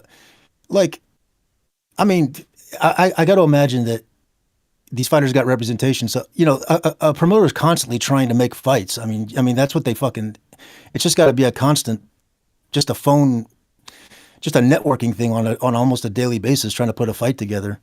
I mean, Tio and Loma went down. I mean, that was before the 26-page Amistad script got fucking filed. So it's like, well, it's kind of his job to put together the best fights he can, So unless he's calling him a racist. Unless he's a racist. Speaking of Terrence was just as black when he signed him. What the fuck are you talking about? All right, listen, let's head over. Phone calls. Yeah. Let's go to the phone lines here. Let's go to, hold on a second. It's loading up. 347, you're on the air. 347, what's on your mind? 347, I can hear you there, man. Go ahead, please. 347. What's up, BD? Yo, what's up, man? I think it's a great fight, Valdez versus Shakur. I think Shakur will be the winner because we know Valdez cannot take, mobile fighters. He can't take slick back foot defensive fighters like we saw in the Consequio fight. He looked terrible. A lot of people thought he lost. And it was a robbery. I think Valdez will lose the fight. Decision, obviously. Now, what I'm going to say is, because a lot of people are saying, Bobby made that fight because of racism and the lawsuit, right? But before the lawsuit, Shakur said he had a pound-for-pound fight in the works. He said that on Twitter. He tweeted that out. So that means this has been negotiations before the lawsuit. So that's just debunks another narrative. I mean, and Bob is not going to make this fight because of a couple guys on Twitter who are obese or work at Popeyes are saying Okay, he's come racist. on, man. What the fuck? No, he's saying that he's making the fight because it makes him money. It makes him money, and that's what Bob Arum likes. He's not racist. He wants money. Yeah, people would rather believe that it's the racism angle. But hey, MMA champ, let me ask you this: have you ever thought of partnering up with Kevin from Chicago and just causing mayhem on the internet, or are you do you work solo? Do you only work alone? Kevin, listen. Be an action-packed I podcast. do not associate with people. I do not associate with people who ride the short bus. No, so, Kevin come on, from Chicago, who's clearly a little retarded in the head. I can't associate with him. All right, if you understand. But BDA, what do you think about? What do you think about Nonito Donaire versus Inoue rematch? I'm not all that thrilled about it because it's Donaire is 1 year older, but hey, it's better than the last two fights Inoue's been in against these fucking Thai guys that just came out of the fucking tranny bar and started training 3 weeks. I mean, Jesus. Look, all I'm saying is it's better than nothing, and it's finally the first fight was entertaining, so that's what I'm going with. But anyway, listen, MMA champ, we got to move on to another call. Anything else you want to say before we move on? But why? Who do you got MMA? Just curious. Oh God, no. Au revoir. Yeah. Jimmy's asking you, who do you pick? Yeah, anyway, who do you got, Inoue or Donaire in that, brother? Man, that's a good fight, but I got Inoue. He's younger. I mean, he's more skilled, right now, obviously, and he's just more well-rounded. I think he's going to stop Donaire this time around because Donaire, he's 40, pushing 41, but peace out. Shout to you guys. Shout to the page. All right, take it easy, MMA champ. Thank you for calling in. Hey, Mr. BDA, are you trying to create a whack pack or something? I'm putting together a team. No, I'm kidding. Hey, by the way, the Texas Bull special team. Shout out to the Texas Bulldogs contribution. The super chat says Shakur was about to be Exhibit A in court. The truth hurts. Well, first of all, again, thank you for your contribution. They're amending the complaint right now. And furthermore, Arum on the heels of this lawsuit. No, but I don't understand though. Like, if that fight would have happened, wouldn't have happened. That would have proven in court that. Like, I don't understand the logic from Texas. I think he's got to be trolling. His career has been shit, basically. That's what he's saying. He was going to say Shakur Stevens would have went and testified on behalf of Crawford, thereby destroying his career too. Because make no mistake, this is going to, no matter what happens with Crawford coming forward, 20 years from now, when somebody mentions his name, this is going to overshadow everything he's done. Because again, I think he's fucking been led on by people that didn't have his best interest at heart. That's all I'm saying. Well, listen, let me just tell Texas Bulldog that you can troll without wasting your money, man. You don't have to pay for that for the super chats. You can I'll still read him, even though you don't pay for him. But I mean, I think at this point it's ridiculous to say that. I mean, so all they would have to do is present other fights they're doing with black people and other fights that they've given to black fighters in the past, and that invalidates the whole thing. I mean, he's got to be trolling. I can't believe he's serious.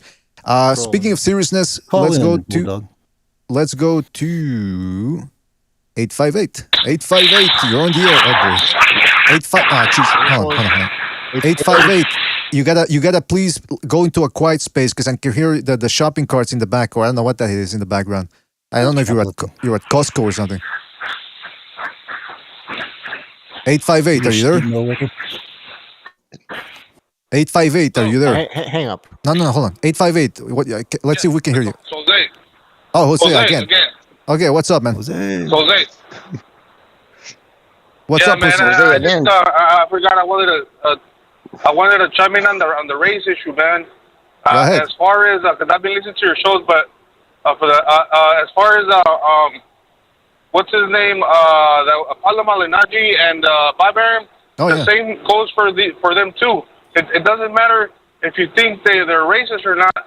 They're the ones that have been digging their own graves. Nobody has been putting a gun to their head, making them talk. Like, for example, Paulie Malignaggi on the Mario Lopez show. What does he have to be talking about George Floyd? He's supposed to be talking about boxing.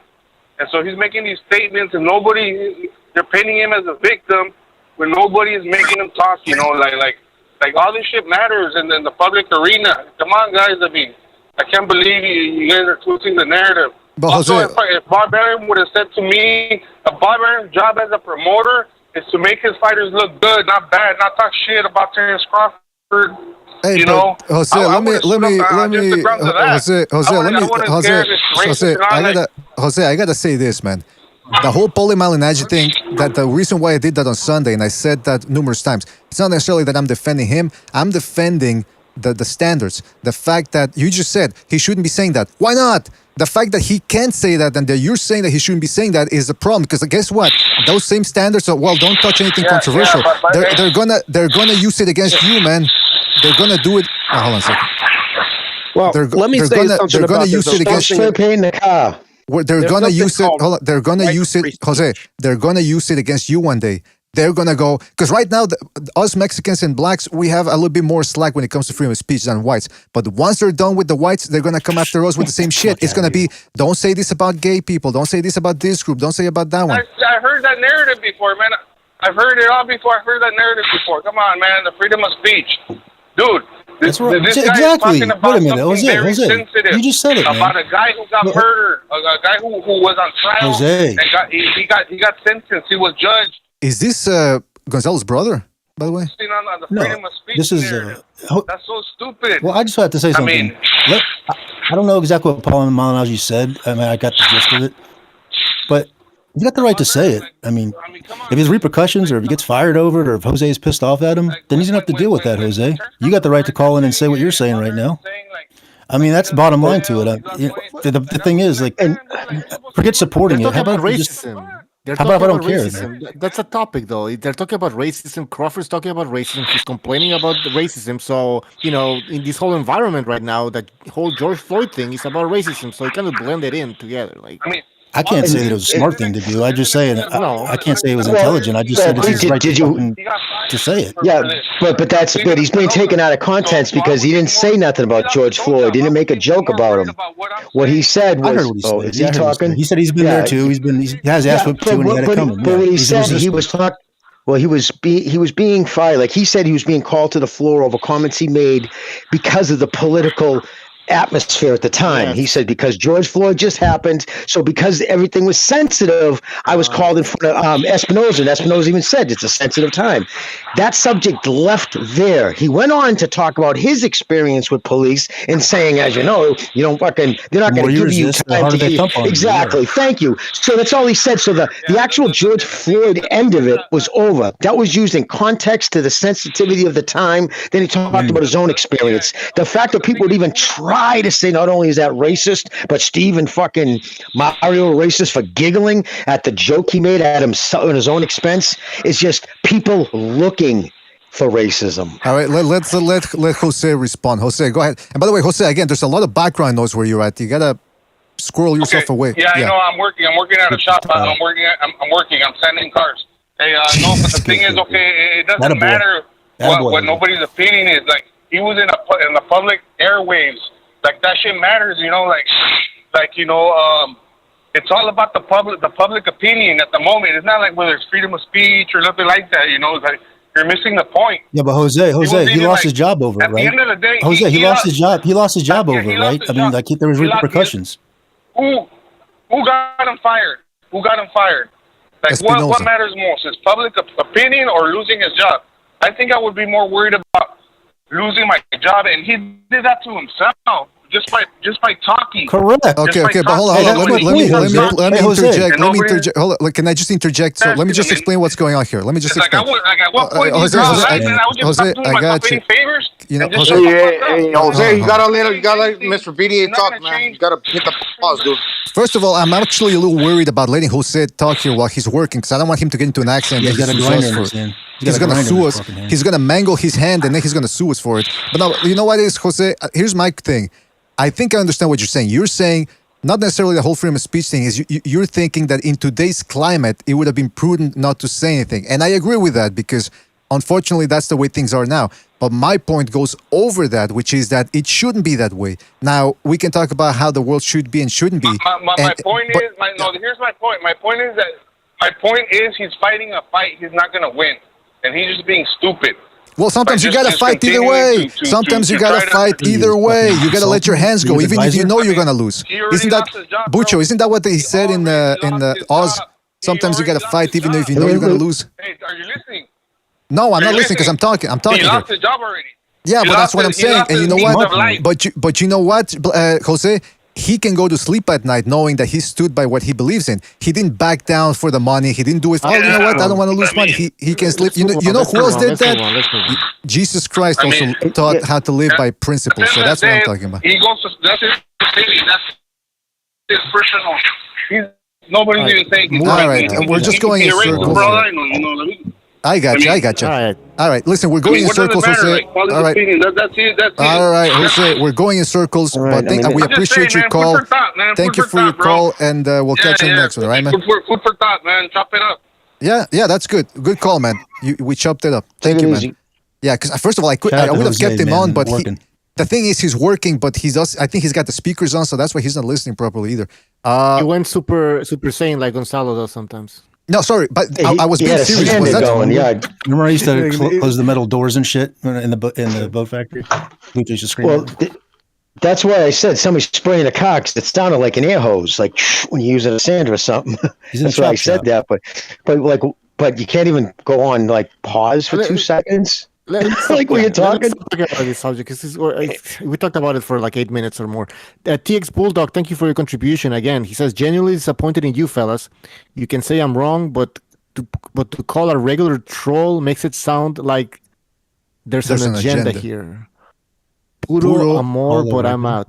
Right. Well, I mean, but what's the proof though that he think? I mean, at the end of the day, we're all speculating. So that's why I'm calling him a troll, because he's acting like he's got the truth when we can all agree it's all speculation from both ends. So the only agenda here. All right. Well, I was going to say, he said, like, Shakur tweeted out a few weeks ago, I got a huge fight announcement coming up. Who did he think that was against? Like, what was it? You know what I'm saying? Obviously, this was going on. They were both champions. This is unified, right? Isn't Valdez a champion? Does he have a belt? I believe he does. If that's the case, yeah, you got 2 champions. I mean, that's a fucking... It's a lot of work. It didn't happen in a few days. I'm sorry to hurt anybody's. Well, he seems angry because he said we called him a troll. I don't remember who did, but no one said Bulldog was a troll. No one said Bulldog was a troll. No, I said I'm posting the troll emoji in the chat.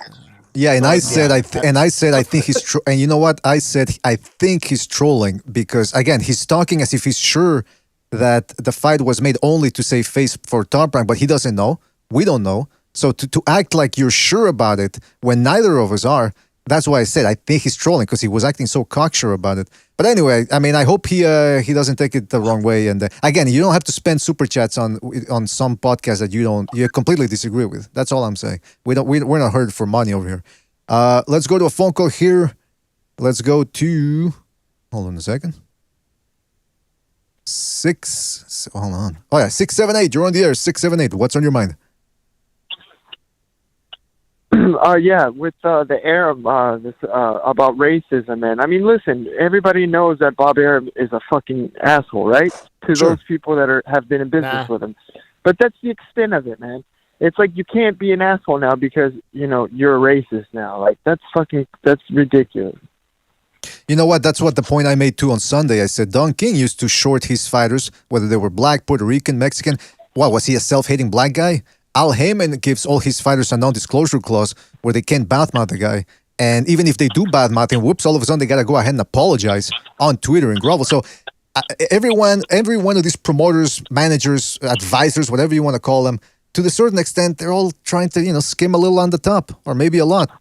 So, yeah, I completely agree with you, caller. It's ridiculous. Like Kevin said, Bob Arum is a snake, but it has nothing to do with race. It's all about money. Snake. Yeah, BDA, can I say something? And now that the caller mentioned that, to the caller too, I think that's a false narrative too. How is Bob Arum an asshole? Don't you have to be shrewd when you're a businessman? Every time I see Bob Arum, he comes out as like a funny, old gracious dude. I don't see how the dude's an asshole. A lot of people have been saying that for a couple of years. Because you're a promoter. Because you're a promoter, you're supposed to be an asshole now? He don't come up to me as an asshole. Good point. People have been calling him an asshole ever since Floyd started crying about the fact he wasn't getting paid what he thought he deserved. No, even before that, man. I mean, the guy was Yeah, I mean, you Well, can't hold tell. on. If you're an MMA, if you're an MMA fan, and then the guy calls you a skinhead or something because you're an MMA fan, isn't that like an insult, though? Okay, so I mean, he's made some obscene comments, and I'm not defending him, even though it sounds like I do sometimes. It's subjective. The bottom line is he's been a very comes down successful to subjectivity. promoter. Hello? Go ahead. Hello? Yeah, you're still in the air, caller, but Chief was making a point. I don't know if maybe you can't hear him properly, but yes, go ahead. Let him go. Let the caller go. Caller, go ahead, and then we got to move on. But yes, go ahead, caller. Can you hear me? Yeah, can you go ahead, man? Go ahead. Yeah. So calling somebody an asshole, that's an opinion, but I get what you're saying, and I want to leave with this. Y'all know I beat that boy. Y'all know I beat that boy. He was missing. He was missing. All right. Good call, man. Thank you for calling in. We'll catch you on the next one, man. I mean, who's that? Nobody. Okay, about the asshole. Nobody really knows the guy. This is true, anyways. Including the boxers. About the whole Shakur Stevenson fight getting thrown together really quickly. I just posted an article in the chat about how Arum was trying, just like I said before, trying to match Burchell versus Stevenson and Navarrete versus Valdez, and then the winner fight each other. And that was back in October.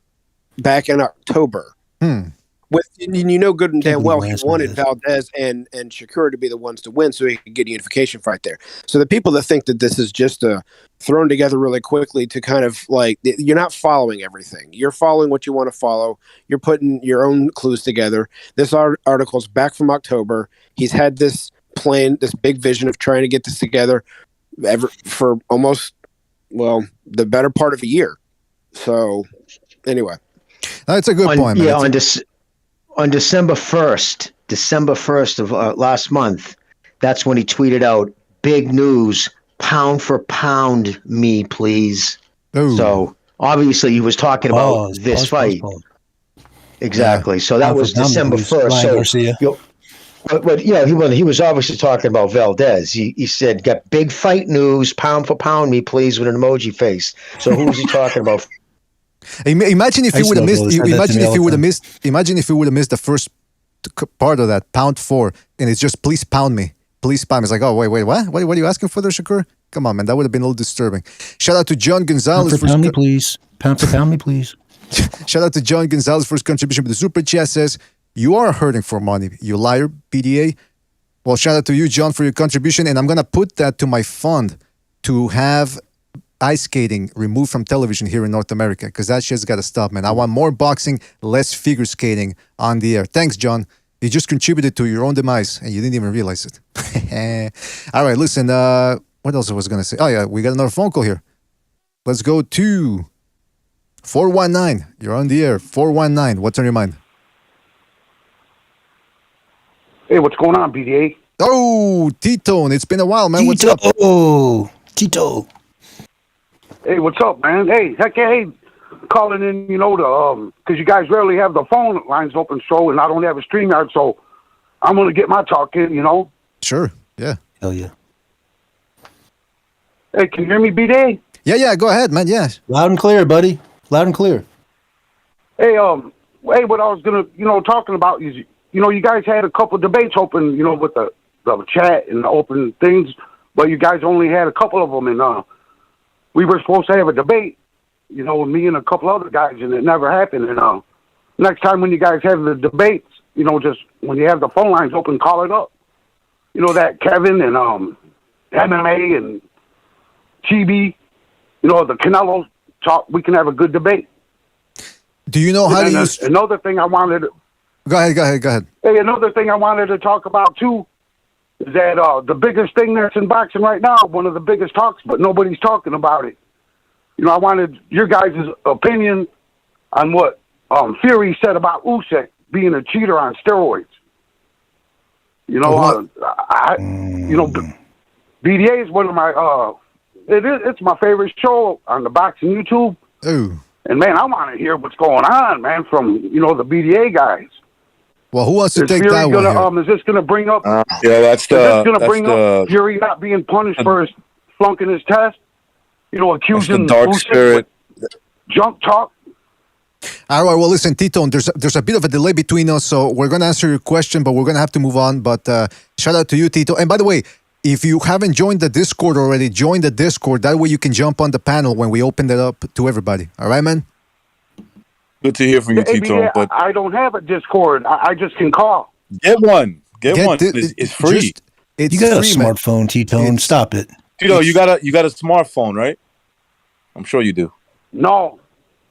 You got that flip phone. No. God damn. Bullshit. You got a computer. Come on, you got a computer or a tablet? Don't trip. I can talk. He's doing some illegal shit. All right. Hey, Tito, you can join. You can join the Discord. I'll send it to you. I'll give it to you. You can join the Discord via. I swear to God, I will. Tito, you can join the Discord. You can join the Discord via your computer, tablet, or another device. It doesn't just have to be the phone. All right. So we're gonna answer your question, but we're gonna move on. All right, man. Shout out to you for calling in. I'll say. All right. Yeah. Next time, BBA. All right. Take it easy, man. All right. Sorry about that. T-Tone's leaned up on a payphone right now, like a fucking heat, like a Tyson Fury calling Usyk a drug cheat. It's like shut the fuck up. It's like a dark spirit calling somebody dark. That's all it is. Yeah, man. I mean, like because me calling somebody fat. You know, the worst part was that's classic. That's classic Tyson.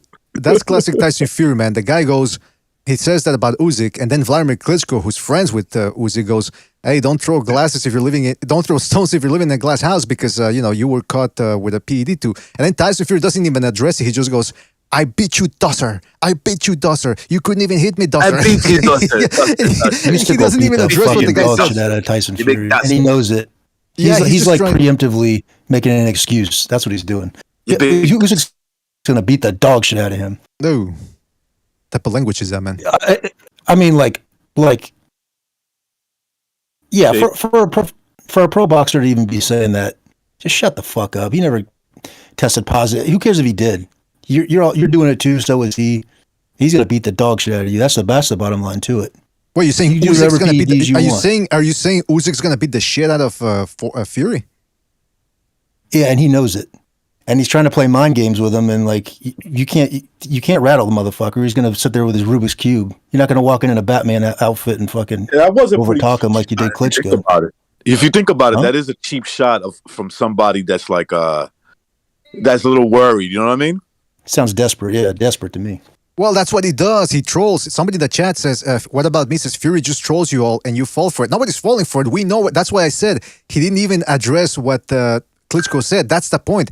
He's just trying to get under Usyk's skin. Now, of course, I don't think that's going to work because Usyk's a fucking psycho himself. But it will be interesting. First of all, do you think that that's even going to work? I mean, do you even think that fight's going to happen is what I'm trying to get at. It should. I mean, Fury. That's what's in line right now, right? I mean, that's where we're at. I mean, it was AJ and Fury. Now it's Usyk and Fury.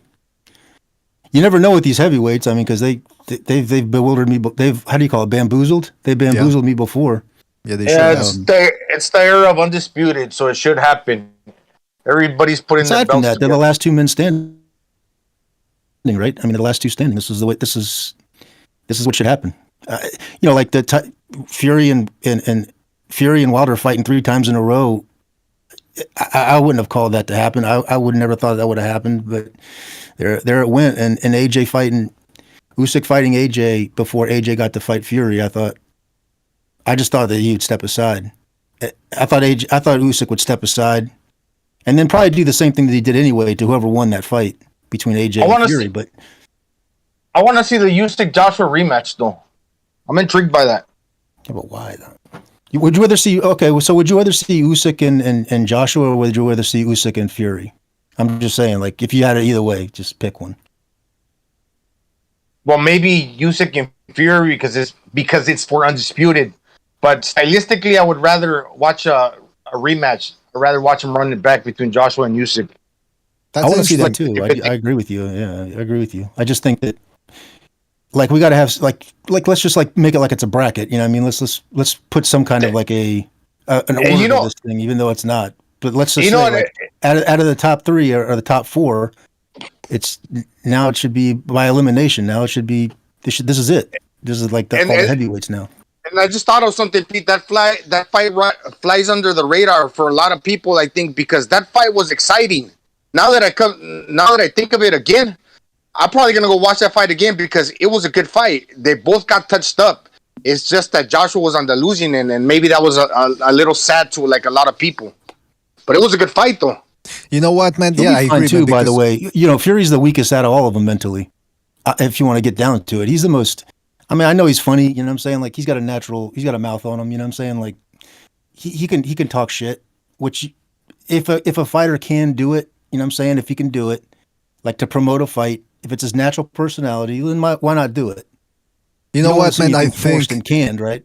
Yeah, I think the other thing about that is I agree, man. The Fury Usyk fight is a little bit more entertaining than because Joshua, we know he's not an inside fighter. He's not a guy that works on the inside.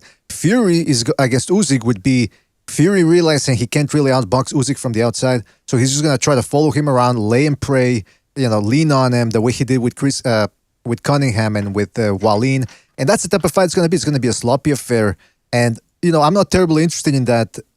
But although it would be for the marbles, so I suppose it does have to happen. But I'm just not. I wouldn't be all that fired up about it. Let's just put it that way. About Fury and Usyk. Yeah, I think it's going to be boring. Yeah, Fury's not going to be able to find Usyk. That's what everybody thinks, that Fury's this boxer. He's not. Footwork wise, he's not that big. He's not that slick on his feet. He's got some upper body movement, but he's an ugly fighter. What you've seen against Klitschko, that's Tyson Fury. What you've seen against Klitschko. Yeah, exactly. Yeah, he don't give a fuck, and again, like he's got the right to say whatever he wants. I don't know why people even pay attention to half of this shit. Polymonology says something on a podcast. I don't know. What do you get? You get like a fucking alarm on your phone that says Fury said Usyk's a drug cheat. Who gives a shit? He says all kinds of shit. He says, yeah. That's he sings an Aerosmith ballad in the middle of a fucking arena after he beats Klitschko. He says what he wants, and he should be allowed to say that. He should be allowed to say what he wants, and. At the end of the day, what we care about is the fights themselves. Let's go to a phone call here real quick. Let's go to 832. You're on the air. 832. What's on your mind? BD, I just want to say I'm in full support of Terrence Crawford's lawsuit against Bob Arum. I hope he squeezes every last fucking shekel out of that motherfucker's bank account, dude. The moment Bob Arum said, nobody wants to see people versus Beterbiev. That's a boring ass fight. I mean, it's not like it's number 1 versus number 2. Why don't you watch Beterbiev fight some fucking bum? Fuck Bob Arum, bro. He doesn't care about the fans. He cares about his fucking bank account. At the age of 192, I've been saying this guy's gonna die this year for fucking 7 years. It never happened. I hate my life. I hate fucking boxing. He's such a fucking leech. Well, first of all, don't hate your life, man, because of fucking boxing. Hate it for other reasons, if indeed there are other reasons. But so you're saying Bob Arum is... do you agree, though? Because some people... We were having that little discussion before where people are saying, well, we don't really know Bob. But, I mean, is it safe to say that he is a little bit of a Grinch in there, in real life? BDA, can you imagine Bob Arum in his final days on Earth? Just at his desk, just stressing over this lawsuit. I can't believe this Terrence Crawford, of all people, is fucking suing me. I swear to God, I hate these niggas. Come on, man. What the fuck? He dies there. He fucking dies there, dude. Like, his final days on Earth before he goes to Jewish hell is that he's, like, stressing over a fucking lawsuit. To Jewish? All right, well, listen, we got to move on. Help this nigga. I mean, that's what I say. As I say, BDA, I'm Team Don King, bro. Bring back Don King.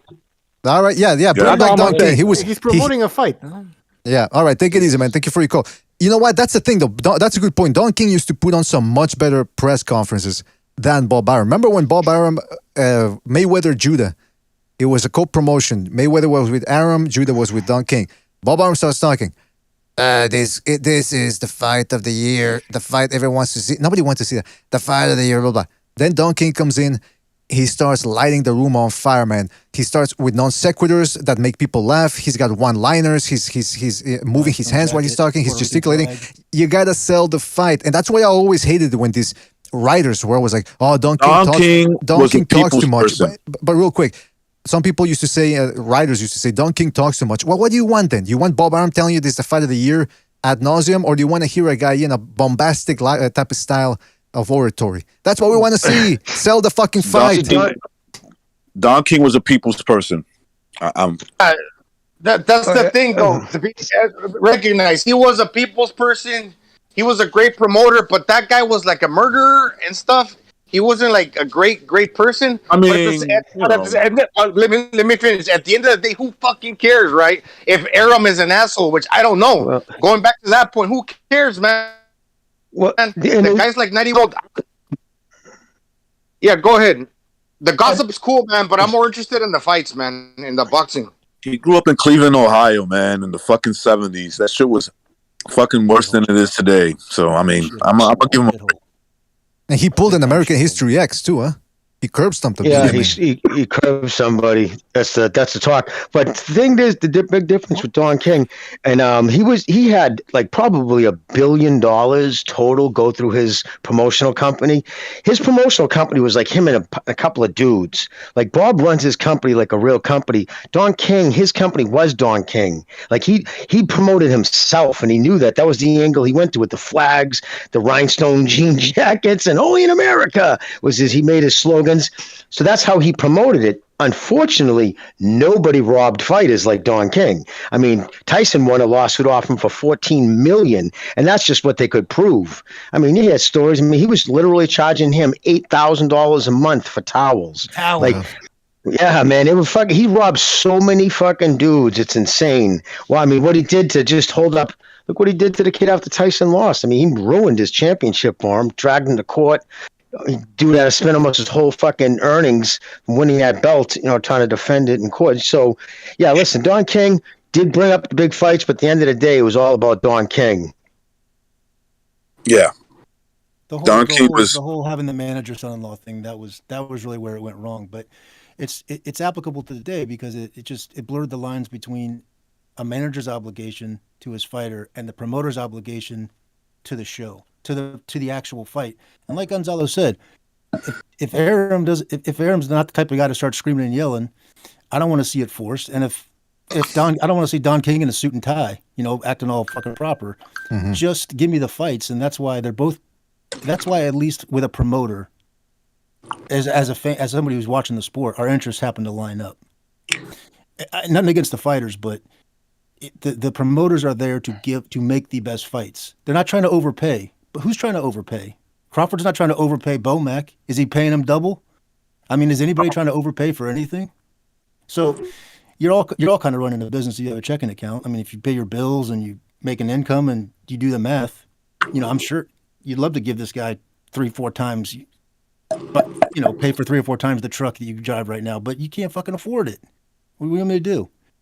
So like, and the asshole thing. I'll close it with this. The asshole thing, that goes to show you, Don King's like the most gregarious guy. He's backslapping and shooting the shit with everybody with his rhinestone jacket and his Puerto Rican flag. I have one of those outfits. I wear them, once in a while. Yeah, he's funny, man. Line dancing. It's funny. You still wear him. Well, but he goes line dancing. Have you ever seen the video? Have you ever seen the video where it was after the Lennox Lewis fight? It was after the Lennox Lewis Holyfield fight, the first one, which was, of course, Holyfield got robbed in that one. Lewis got robbed in that one. He should have gotten the win. Anyway, he goes to Don King goes to a British television via satellite. So he's on the screen in front of a bunch of, I don't know what type of show it was, but in the crowd there were a bunch of British celebrities, and they were just grilling Don King. They were trying to paint him as an idiot, corrupt idiot. At the end of the show, or the segment, Don King had them all wrapped up around his finger. They were laughing. They were. This is a guy that like he said, he didn't go to Harvard. He didn't go to university. He didn't go to a PR school, but he knew how to hustle, and he had those people in the room. Street university, man. He was from the streets, man. The streets. He's also talking in his 50s. He's also talking about him in his 50s, and you're talking about an Arum who's in his late 80s right now. I think it's funny because of that, because he's just so fucking old and grouchy that, imagine the change that he's seen from back in the day. We talked about it earlier tonight. You guys were talking about the pay-per-view. It used to be a fucking card, like an event. You know what I mean? Like, whoever the headliner was good, yeah, but they gave you a fight card, like Bob Costas in a fucking tuxedo and shit. You know what I mean? Like, there's a reason, I'll pay for that. But Bob Arum, Pete, the times that I've heard Bob Arum, he's candid, he's blunt, he's direct, he's real, man. Especially if you're in your 90s. Come on, man. You don't got time to play around and say things that are like lies or like what is it called? Embellished. No, you're gonna talk the truth, man, because the next day you could wake up dead. So he's as real as it gets. And I've never seen anything about Bob that will lead me to believe he's an asshole. Of course, he's a promoter. You have to be shrewd. Every small promoter and manager that I've met, like growing up when I was a younger guy, man, those guys are bozos. They're fucking thieves. They used to rob the fighters in the 90s. These guys, it doesn't make any difference. Yeah, Gonzalo, here's the thing. Like you're saying, he's 90. I think it's funny when people get frustrated. Here's the thing: if he's used to boxing, like we're talking about, like the 80s, let's just say, it's like real reporters, like asking you a question, like a real, like so and so from the fucking LA Times, you know what I mean? Like real report. This guy's he's surrounded by fucking bloggers, with what's his name that asked him about taking cracks at him back here. What was the guy's name that he told him he called him a little prick? Yeah, people. Mike Coppinger. Yeah, people. Some bum fucking talking gibberish. Fuck out, you little prick. Shut up! Get him out of here, Teddy. He called his bodyguard. Get him out of here. When you're in the limelight nowadays, people act like the Pharisees. The Pharisees. Anything you do, they will criticize you all because they think they're better than you or they know better than you. No, it's not like that, man. If you're in the public eye, man, you get scrutinized a lot. And to be real, man, I've never seen any reason that would lead me to believe that Bob Arum is an asshole. Because whoever hasn't committed any sins in their life, cast the first stone. Who the fuck are you to criticize another man from what you see on TV or on the YouTube? I don't know him personally. Well, there's stories of his assholeness. What it comes down to, look at my thing is this, right? When you're famous, that's why they tell people stay humble, because if you meet somebody who's famous and your interaction is nice, right? He's a nice person. Yeah, all right. How many people do you think that person tells, tweets about, right? Whatever. But when you're an asshole to somebody, that will be the lead story in their life. I met Bob Arum. He was a fucking dink. And Bob can be a dink. If he's eating and people come up for an autograph while he's eating, he'll dress a motherfucker down. What the fuck did you see I'm eating? You classless shit. But then because you got to understand, listen, we're talking about a Harvard graduate, top of his class, worked for the Kennedy's Department of Justice, was handpicked to work for them. We're talking about a shrewd legal mind who left a lucrative law firm to fucking go into boxing, and he's promoted some of the biggest fights in history and some of the biggest boxers. And he said some shit. He worked for Kennedy's Department of Justice. Right, liberal, lib shit, like you said. Definitely hardcore too. But would you rather have a super nice guy, like a charitable? Pick your perfect person that's giving you shit fights. Nice guys who get eaten alive in this business. Not really. I'm just saying, nice guy, and he doesn't want to. He doesn't want to go broke. But my point is this: he's not even talking to people. They don't understand the structure of it, and he doesn't want to sit there and explain it to you. But how many times a reporter should understand when he keeps asking him, "Hey, Bob, why don't you make that fight happen?" They say you're holding up the. Danny Garcia said he'll fight Pacquiao. He just wants to get paid what you were going to pay the other guy. $5 million. The first time I ever seen him really, really uncork was like, "Who the fuck is going to pay these guys?" Fuck with you're just telling them what you want. Look, at the end of the day, at the end of the day, to think $20 million apiece. What the fuck? Because the end of the day, let me pull out a fucking whiteboard for you, okay? Let's do some simple arithmetic, you fucking moron. I mean, at the end of the day, think that Bob Arum is gonna, at 90 whatever age he is, he's gonna change. If you really expect that, I mean, never. It's not gonna happen. All right, man. By the way, what's this? You just see how he's. You see. Shut the fuck up, you little prick. Get him out of here. He had a bodyguard named Bobby. Bobby, get him out of here, Bobby. Imagine, Coppinger, he took to take that position where you should have paid Lopez. Just imagine, Dude, wow. What the fuck? No, but if you watch the clip, Coppinger was flinching. When Bob Arum started talking about it, he was flinching. I think there's something wrong with the guy. He couldn't. I'd love to play poker with. I'd love to play poker. I'd love to play poker with Coppinger because he's got a bunch of tails, man. Let me tell you. And by the way, we got a phone call here. Hold on, we got a phone call. Let's see who wants to chime in on this. 424, you're on the air. 424. Go ahead. Yes. Can anyone hear me? Yes, indeed, you're on the air. What's on your mind, man? Well, I don't know if you guys know me. My name is Brandon. Let's go, Brandon. What's up, Brandon? What's up, Brandon? What's on the topic, first of all? What are you guys talking about? Like, This motherfucker's got balls. I can man. talk anything. Yeah, I know. I mean, we're just talking. We can Yeah, talk. I mean, what do you want to talk about? You tell Talking us, about man. the TED spread, interest rates, the TED spread. What do you think, buddy? Well, I wanted to talk about like the fight that Bob Arum made between Shakur versus Oscar Valdez. I think that's an excellent fight. I believe that will sell a lot of. I believe that will attract a lot of fans. Don't follow box. And I think that's an excellent fight. I was just gonna say, and then also you guys were talking about Don King and Bob Arum, like how Don King used to promote his own. I mean, let's criticize. I'm stuttering. Look at Ricardo Mayorga. Like, I mean, although he sucked as a boxer, like, I mean, the reason why he attracted a lot of non-boxing fans is because of his trash talks. Look against Oscar De La Hoya. Like, that's a perfect example. Like, I mean, Mayorga, he was talking trash.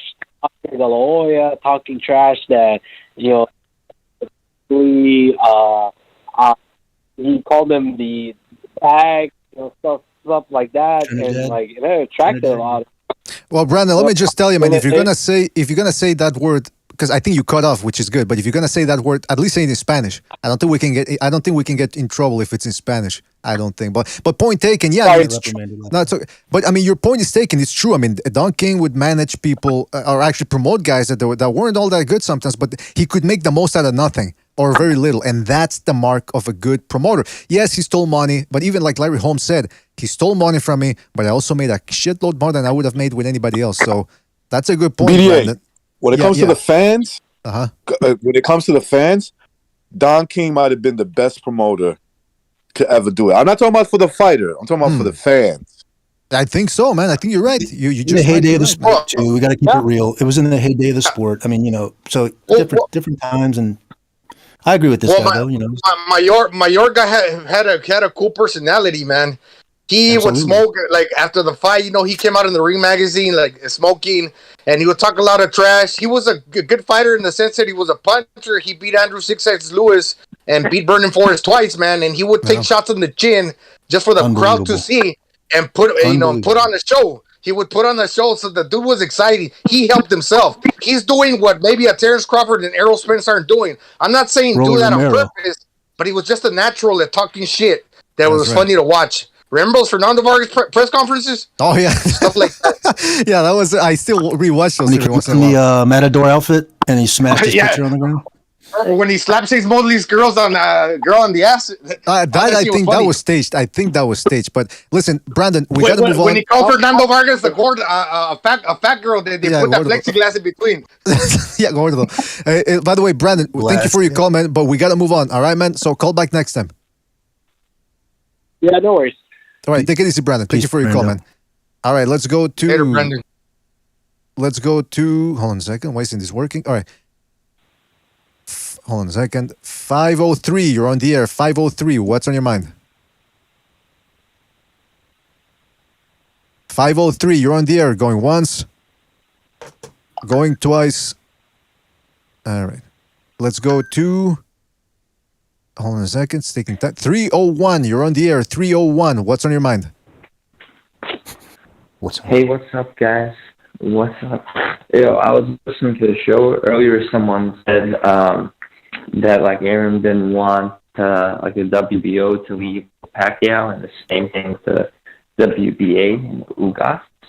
But it just made me think about how Canelo just straight up, armed robbery these fools at the PBC, man, And like it makes it even funnier when you think about like Floyd paying him. That's a pretty dope situation. Just walked in, beat up when they're undefeated fighters.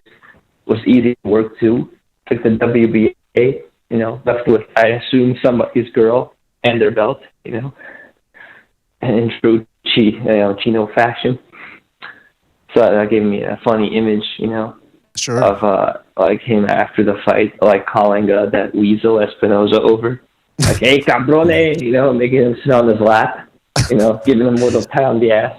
And him just sort of groveling there, like, like, we're talking about Conor McGregor and Hefe, Papi, Yeah, that's funny, man. Mostly came to share that. Yeah, I think that's we're talking about Conor McGregor, I guess. Picture. Yeah. I don't know what you guys think of that. Man, listen, Espinosa, I hate how he threw what's his name, Paulie Malignaggi under the bus, man. I didn't like that. Well, I mean, that's Paulie's version. Yeah, man. That's Paulie's version. Like a total weasel. Like, did you hear the Paulie side of the story? Like, he was talking about how this guy, like, eventually convinced himself that like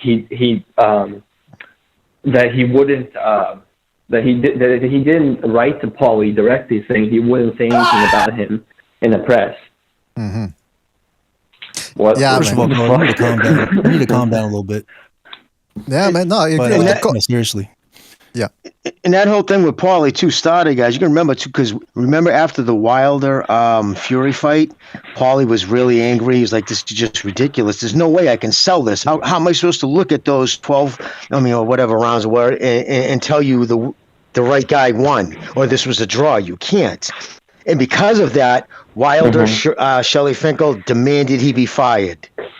Yeah. So that was he was already on thin ice with like them begin with thin ice, because I guess Espinosa wanted him to apologize. So and he's like, "No, I'm not gonna apologize to that." You really think he's on thin ice though? Like, how many times do you think a promoter takes issue with what some commentator said? Like, Larry Merchant probably had that as a career, man. Like, they're probably constantly complaining. No, I know, but I mean, I think Fury. I think Wilder went nuts with that shit. Guy. Yeah, no, I listen. I agree with them. Let's everybody calm down, especially the caller. Just take it down a notch, okay? You're out of control. The thing about it is, seriously, but to be honest, he didn't get fired over that, though. This is more recent, right? Paulie Malignaggi got cut loose. More recent. It wasn't following the Fury Wilder. I mean, the Fury. It was within before the next fight. I know that. I think he left before the second Wilder fight. Yeah, it was a few years ago, 2019, I think. It was that. Then he made some comments on his podcast, made a joke, and again, look, we're talking about Espinosa, that woke fool who tweets out the most ridiculous garbage. I mean, look what he did. He's got one kid who is arrested, charged with 8 felonies. No problem with him, but the kid's got accusations against him that some fucking some broad with 17 followers on Twitter fucking starts a Twitter campaign in his timeline, and he pulls a kid from $1 million fight. So yeah, no, listen, Espinosa's a fucking. But you know what? As much as I can say that, at least he's still. If it wasn't for him, boxing wouldn't even be on Showtime. I don't know, man. He's a weasel. Me and Mitchell had a quote from him one time. I just can't remember. It's like, I don't play false narrative. I don't play false. I don't. It was about Wilder. Is Showtime going to get the next Wilder fight when he finally went to Fox and he was in there wanting that fight? He was in the meeting and he's just like, I don't play false forced decisions or so just the most weaselly little fucking phrase. He turned the fight down because he wasn't going to pay him the money either, which he was right to do that. He was smart. I'm not paying that money. They guaranteed fucking Wilder $20 million. Fox ended up losing whoever lost himself. Yeah, that's basically the same thing Arum said, right? I'm not going to be forced. I'm not going to fucking go broke over this asshole. But Arum said it the way he said it. You said it the way you just said it.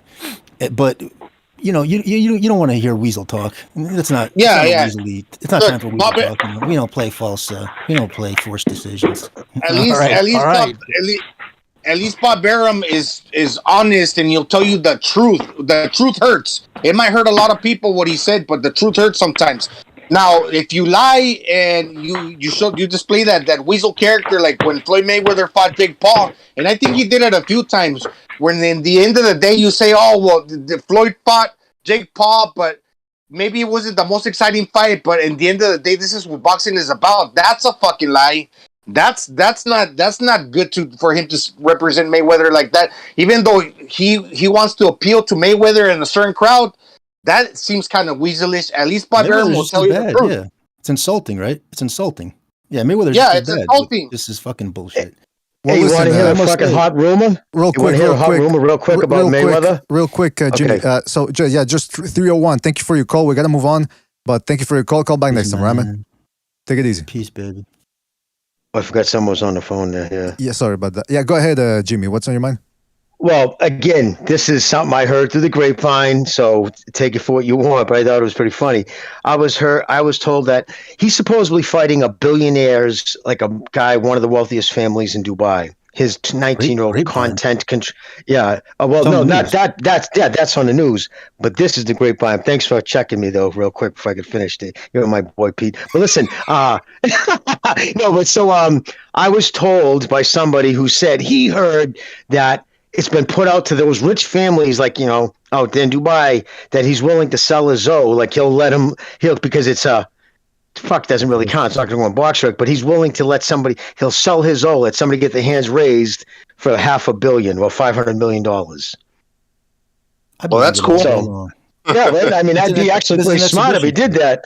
Yeah, an exhibition fight, but if they have judges, even if it's exhibition, to say like imagine selling that like some fucking kid just, Dad, buy me that. Like not a Ferrari, no, buy me fucking his O. I just thought that was funny, but for someone who doesn't have a income stream, that would be pretty smart if he did do something like that. But anyways, well, can I just say, I didn't take too much imagination. I mean, no one's asking him. He's probably putting it out there. He's probably fucking shopping that around. Yeah, But, man. I mean, he's selling. yeah, that's what I think.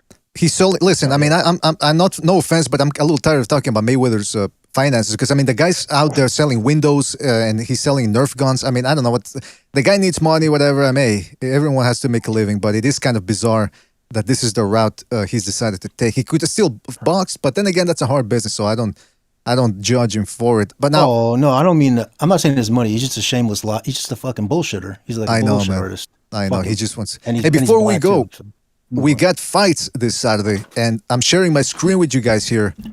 So I just want to do a little preview for the fights that are going to be taking place on Saturday. And they're going to be good, man. Gary Russell Jr. By the way, can I just say Gary Russell Jr. already came out, and he's saying that... was it? Yeah, no. He's come out in the build-up to the fight saying that he's got a little bit of an injury. Then before that, he said that his father has the diabetes and that he's not feeling well. So it's almost like he's making excuses, right? So today they had the press conference, and Gary Russell Jr. goes, well, if I look good, the other guys won't want to fight me.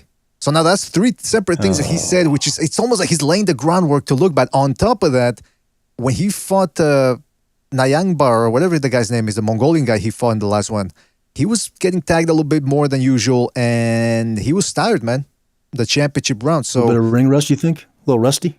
Well, I mean, the guy's only fought 5 times in the past 5 years. That's my point. It's like, yeah, I'm expecting. I must have a little injury of what? Bed sore? You get from the couch? What the fuck? What did you do? he's got that. He doesn't have his chair doesn't have lumbar support, so that's why he's been doing that for a while, for about a month now. He's been laying all like. First, his father lost his foot because of diabetes, so he's not able to be in there and train like he was always there when he trained. So yeah, I'm sure that's emotional hard for him. It's his dad, right? You got to feel for him. Then his brother died. One of the Garys died. So the kid that boxed his brother. Yes, no, not the brother who boxed. Well, I think they all boxed at some point. He was the heavyset kid. I don't think he was murdered. I think first I thought it was that, but then because where they live in that area, there's a lot of violence. But I guess it was health related. But a young man, way too young to be dying. So he does have a lot of emotional pull on him. So I thought the same thing that when I started hearing all that shit, because usually fighters don't let stuff like that out. It's just you want to keep some shit inside, because you don't want people just, I don't know, fighters, even other fighters can say nasty shit here in the ring. So try to get you off your game. But so yeah, it does sound like he's kind of laying the groundwork, doesn't it? No, it's probably dealing true, with some man. serious shit though. That's legitimate shit. You just know about. That list. That's a legitimate list of shit, right? Yeah, it is. It is. A lot of people are going through rough times right now. I mean, the years are passing by. People in their 30s, early 40s, we have people dying in our families, and shit happens, man. It's just the way life is. And yeah, it's probably true, a lot of stuff is going on in his life. Doesn't mean he's still not quick, that he's not fast, even though he's got ring rust and fought only a few times in the last few years, that he can't still fight, and he's going to be quick enough to. It's going to be exciting. And Magasayo soaks up a little punishment, and punches in between Gary Russell's combinations. We saw Magasayo versus El Pollito Ceja, Julio Ceja. That was a good fight. So it's going to be an exciting fight. It's going to be a good fight. Hey, by the way, let me just take a phone call here real quick because we're going to end up. All right, 661, you're on the air. 661, what's on your mind? Hey, BDA. I just called to ask if you guys can unban me from the Discord server. You're still on there. You're still on the. I don't think you were banned. You were only kicked out, which means all you got to do is jump back in. Oh, just jump back in. That's all. I think so. If not, then contact me on the Second Renaissance Discord. And, hey, BDA, do you know who that is? Just by the sound of his voice. All right, man. Yeah, take it. Again, just do me a favor, Fighter Spirit. Just don't start, because you get into it with everybody over non-boxing things. I mean, think about it Think about it. Put it this way. Somebody that hasn't ever heard the show and they get to the BDA Discord because they want to talk boxing and they see people talking about, the origins of the fucking Africans and the Aryans and who's from where. I mean, it's a little disjointed, disconcerting as well. So, disconcerting. So, let's try to keep it boxing, right? I hear you. All right, man. Take it easy, man. Thank you for calling in. I got baited into stuff. But all right, BDA. All right, take it easy, man. Yeah, just don't get baited. Take it easy. He don't like being censored, does he? All right, now let's. I want to show you if you guys can watch. I'm sharing the screen here just real quick. This is. These are the guys. Just give you a little primer about who's fighting. Well, Matias is fighting. Subriel Matias, he's fighting, and he's fighting Ananian. Or Ananian, I don't know how you say his name. This is the last guy that beat him. Anayan. Yeah. And let me tell you something. This fucking Matias against Ananian, it was on the inside. Matias is the type of guy that he got bossed here, as you can see a couple of times. He's the type of fighter that I would not want to fight. He's relaxed. He can take a shot. He doesn't mind. And he never stops coming forward and letting his hands go. It's volume, volume, volume. Now, he lost this fight. And like I said, he's there to be hit. But this is one of the best fights of the year right here. This was a great fucking fight. Yeah, it was. These guys have both. I mean, to quote a rival, these guys have both killed somebody in the ring. That's this fight. If Subriel Matias brings it, what can you say about the guy that beat him? Man, that dude brought it as well, and he's gonna bring it again. I hope so, man. The worst thing you want to do against Matias is go big every time. So there you see he lost that decision. But then Matias came back against Jambalaya or Janiabek. I forget what his name is. Undefeated guy. He came in firing. You can see here big shots. But that was the worst thing you can do against Matias. Just go in there and throw everything big. Within 3-4 rounds, he started getting spent. Matias came back. Matias reminds me a little bit of Glenn Johnson. A little bit like Nate Campbell. He throws shots with power, but not big shots. Well, those shots weren't even big, and he managed to drop him. He's a heavy-handed guy that doesn't fully commit to his shots. That's why he's not knocking people out with one shot.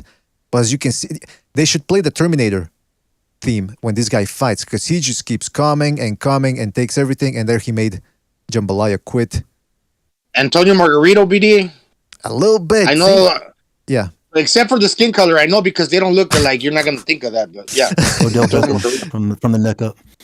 No, but you know what? It's the type of style that I would hate to fight, because and we've talked about it too before. Is in the ring you got to be relaxed. That's the difficult thing to do, is stay relaxed, but then know when to snap and throw those shots. It's a difficult thing. Oh yeah, right. And that's what Matias does very well. What weight are those guys be? 140. What weight are those? 140. It's a difficult thing, but if you maintain yourself relaxed and composed, you have a easier time finding the punches because you're relaxed. All you got to do is just let it go, and you're probably going to find your opponent. Mm-hmm.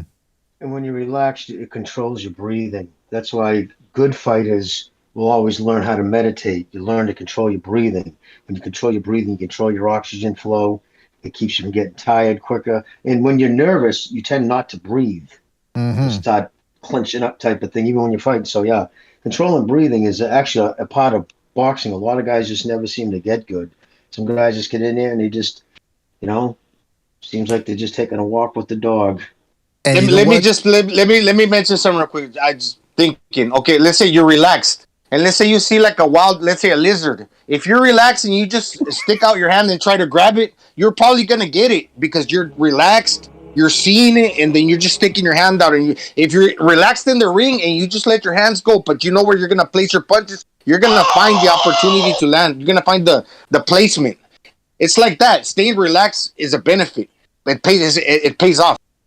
But it's like I said, it's hard to do because your instinct when you're fighting somebody is to tense up, right? And to fight back and punch hard. That's why it takes practice. And of course, to already have that innately, that relaxation. And that's why Matias is so dangerous, man, because he's relaxed so he can take a punch.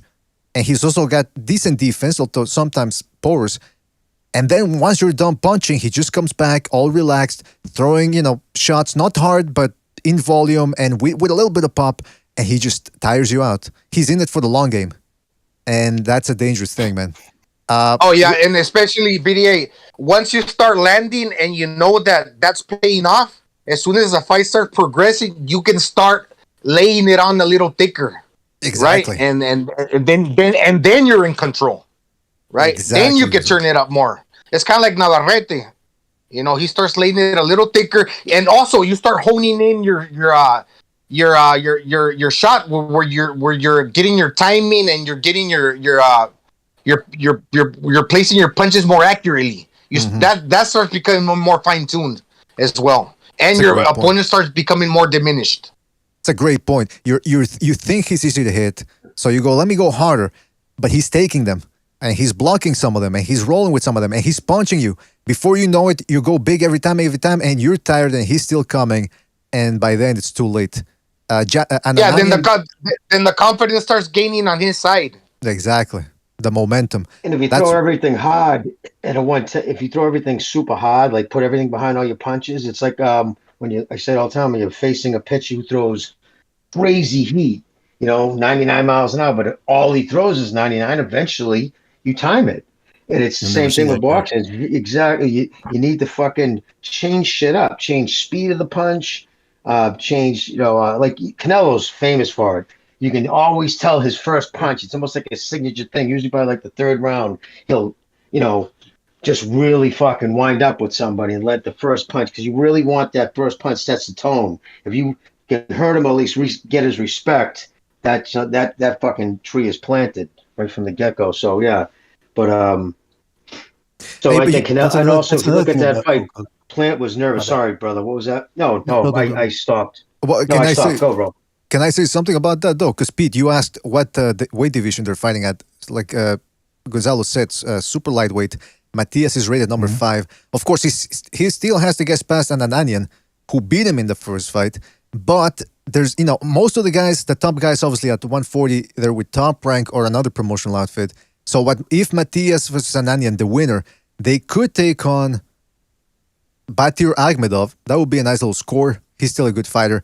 But what the hope would be for them that maybe Tank Davis doesn't know who to fight next. Because, they all want to keep the fights. They just want to keep the fights in-house. What if they put him in there against Matias? If he wins this one against Tank Davis, I don't think it happens. But, man, it would be an interesting fight. I also want to say... What's that?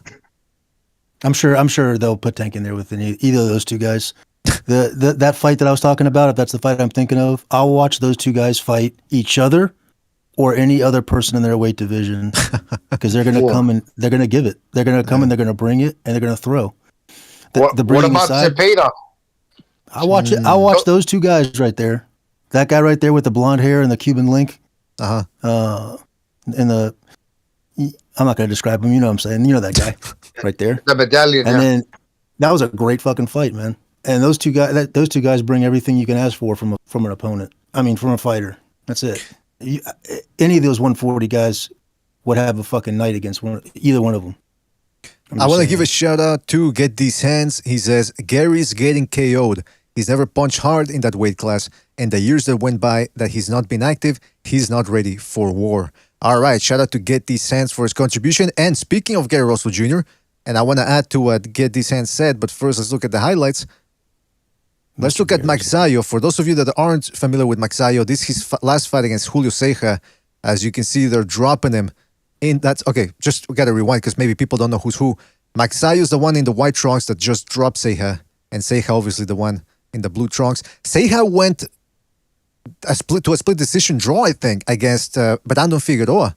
So he's good, and he gave Rigondeaux a tough fight, and he was giving Magsayo a tough fight here after the knockdown. He just kept coming.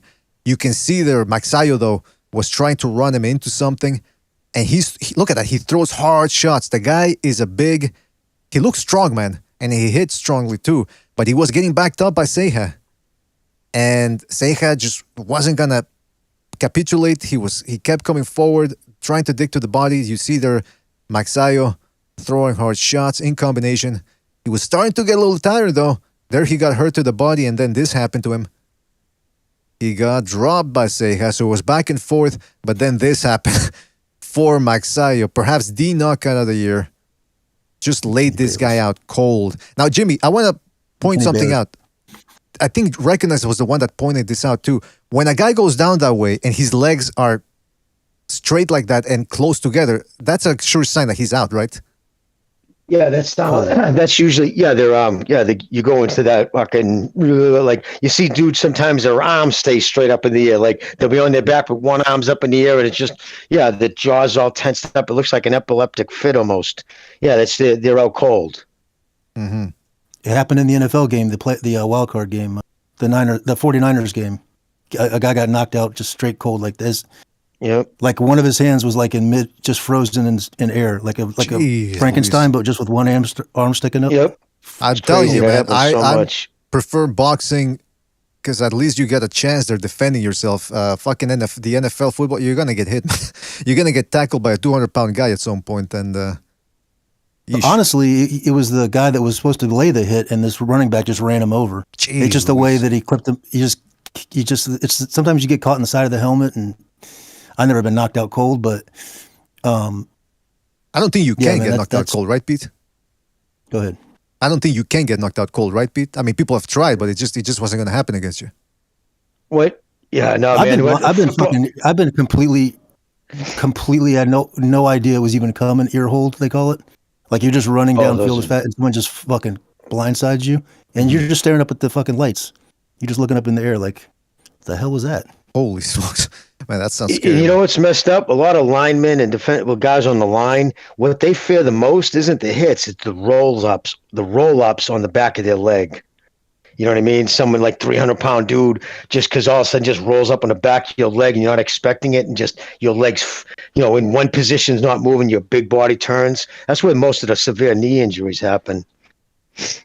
Yeah, I can imagine. It's dirty. But I tell you, I've got a few guys, cheap shot at a few guys, probably about a good dozen, and I swear to God, I just try to knock their fucking helmet right off their. I try to put the crown of my helmet right under their chin, and they weren't even looking, just boom.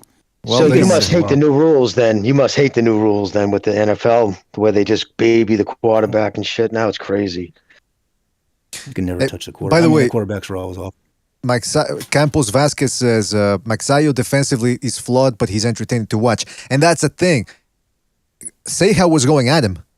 Gary Russell Jr. is not going to go at him. But, of course, Gary Russell Jr. seems to be playing it up as if he's going to go in there injured. And it seems like he's laying the groundwork to look bad. Well, let's look at his last fight against Nayan Bayar. There you see Gary Russell Jr. with the Tarzan outfit or whatever that is. Did what he always did. Trying to fight from the outside, using his hand speed, his footwork. But Nayan Bar actually, yes. Tug? Is that the guy they call Tug? Yeah, that's him, yeah. King Tug. Okay, I was just wondering. Okay, yeah, sorry. But you could see that Nayan Bar had a little, craft to his game. He wasn't just walking in with his hands up. He was moving his head. And then Gary Russell Jr. started getting tired a little bit, standing still more. Mm-hmm. And look, listen to what his cornerman, I think this is his father, told him. I think this was in the 10th round.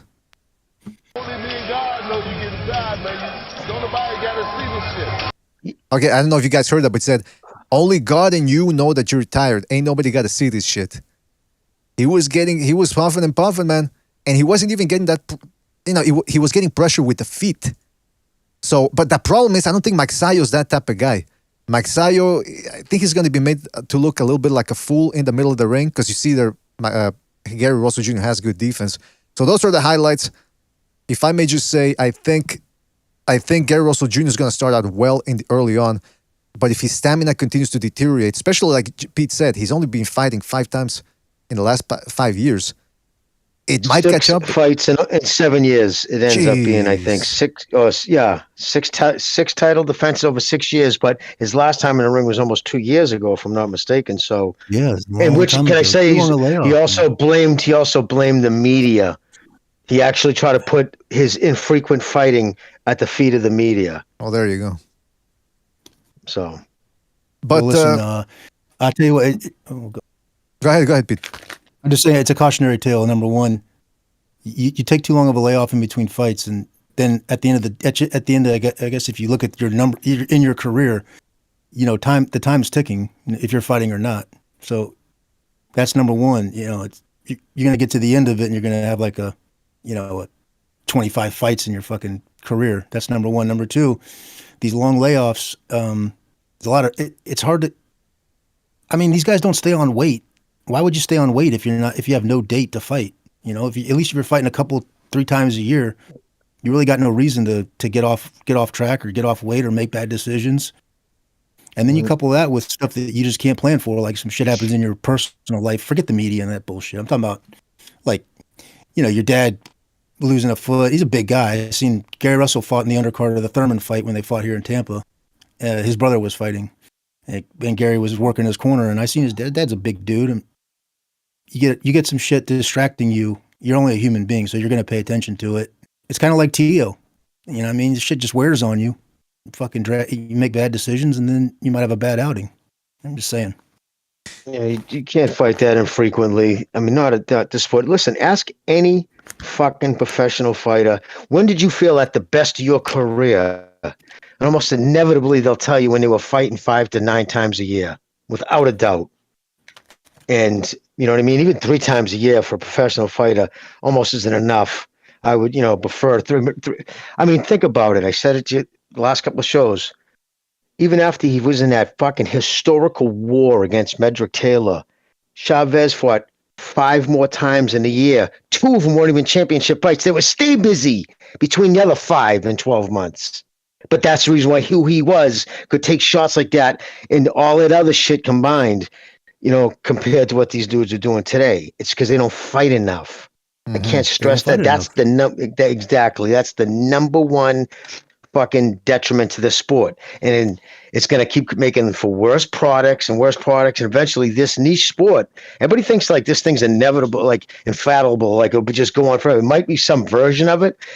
But once the big promoters get out of it, the big money goes and there's not big money thrown around. I don't know. I'm worried for it. The same thing that's going to keep it around forever is this. The same thing that's going to keep it around forever is what's kind of dragging it. There's no structure. It's an exhibition, man. Every one of these fights is an exhibition. I don't care what Floyd says. It's every one of these really. I mean, there's no schedule. The sponsors can't get behind this. The PEDs, they can't get their PEDs right because the testing is just random. It's just like you can't. The fans can't get into. The fans can't get on schedule. Who's fighting? What channel is it on? Where is this fucking thing at? You're trying to find the bargaining and we want these fights and we're begging for it. I'm just saying the same thing. It'll probably never go away in those terms, just simply because it's like they're not going to shut the league office down. You know what I mean? Like Roger Goodell's not just going to turn the lights out. We're done here. But then again, it's I know the reason why it's never been a national piece because it's always been down to each state has its individual commission, and you can never get these motherfuckers to agree on anything. But I agree with you 100%. I've always said there should have been a national board, 7 guys represented, vote them in among states, and you know what I mean? Because if there was that, then you could have pension for fighters, so when they retire, they're not living in the fucking streets. I mean, that could have done so much, you know what I mean, good, but nobody wanted to invest, nobody wanted to put the money, because everybody's boxing. How was it described to me? It was perfect. Years ago, I forget who said it. Boxing's like a fucking, most people get into boxing are like an African president of an African country. They get in just long enough to get as much as they can, and they don't care what they leave at fucking the condition they leave when they exile. And it's like so true. People have always come into boxing and fucking, most people don't leave it as good as they found it. And this, you know what I mean? That's the reason why it's fallen. Think about this, guys. 70 million people watch Muhammad Ali fights live. 70 million. These guys are sucking each other's dick when they see a million. It's a good point, man. Yeah. Like the 5 times a year and 7 times a year for Chavez. I can't hold guys to that standard. In other words, it's not going to be an overnight thing. Why? No, but not. Oh, yes, but why not though? No, I know. I was just going to say why not. Hang on. My point is this: as a long-term goal, though, it was there before when King and Arum, they set up a cartel. It's a fucking cartel. They don't let new promoters come in. They don't let advisors come in and round up all these the fourth, the third, the fifth, the fourth, the third, and the second ranked welterweights get all gobbled up, and then they put them on strike basically against the number 1 ranked guy. If you want to look at the welterweights, he wasn't there to threaten the fighters. They were there to keep these fucking assholes, these parasites, out of the fucking game. You're not unionizing. You're not fucking demanding. You're not holding out. You're not marinating. And if you do, you're gone. The UFC's doing that now. They're the only thing Dana White's doing, and it's not that he's a genius. He's just seen the mistakes that Don King made. He's not going to overreach to the point where he's double dipping from the manager's side as well. That's the only mistake Don King made. Is the son-in-law as the manager. That's fucked up. But you know what? You know what also is true. That's a conflict of interest. You know what also is true, and Eric Morales said this. I'm quoting him. I've never met anybody that's gotten into boxing in any capacity, even from the spit bucket guy to a promoter, that once you get in, you can't get out. Boxing is addictive, and I kind of agree with that, even for us people on the podcast, on the YouTube. But, I love boxing before I love fucking the YouTube gossip or whatever it is. I like talking about the fights. But once you get into boxing in any capacity, it's hard for you to get out. It's true, man. Boxing's addictive. It's absolutely true. But a lot of these guys have other jobs. You know what I'm saying? The spit bucket guy's he's going to do something else in between these fights. But they're always going to be, you know who started like that? The Golden Boy promoter. Again, man. The Golden Boy promoter used to go out to Big Bear, Robert Diaz, and he used to take, what's this guy, Barrera. He used to take him chicken soup. And he got to know Barrera, and from there on, he opened the door for him to become Golden Boy's main matchmaker guy, Robert Diaz. There you go. The matchmaker, yeah. Well, I was going to say, my grandfather said he was only going to train guys for 10 years. I'll do 10 years, and I'm getting out 33 years or 34 years. Jeez, Luis. He trained. So, it's like a Godfather 3, man. Knowledge. Yeah, it's like Godfather 3. Just when you think you're out, they pull you back in.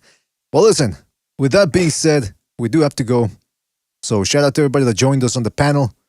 Talking about Bucho, Pete, Recognized Drop by for a little bit as well. Boxing Chief, Jimmy, Gonzalo. Thank you guys for joining us. Everybody that called in, everybody that donated super chat. Speaking of super chats, shout out to Black Chibi for his contribution with the super chat. Says Gary Russell for the win. Black Air Force Energy. Oh, he's still on about that. He's still on about the Black Air Force Energy. Should we? Let's give him the strip club good night. Right? What's that? We'll give him the.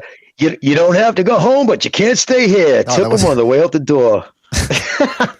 Hey, by the way, Jimmy, everybody's talking about. That we put up a little clip of the second Renaissance we did, where we're watching Are You Hot? And man, people are saying you've got it. You should work. You should go. If anything, if you ever hard up for money or anything, you should go back to a strip club and judge talent there and hire the girls because you know what works and what doesn't. Man, that's really impressive.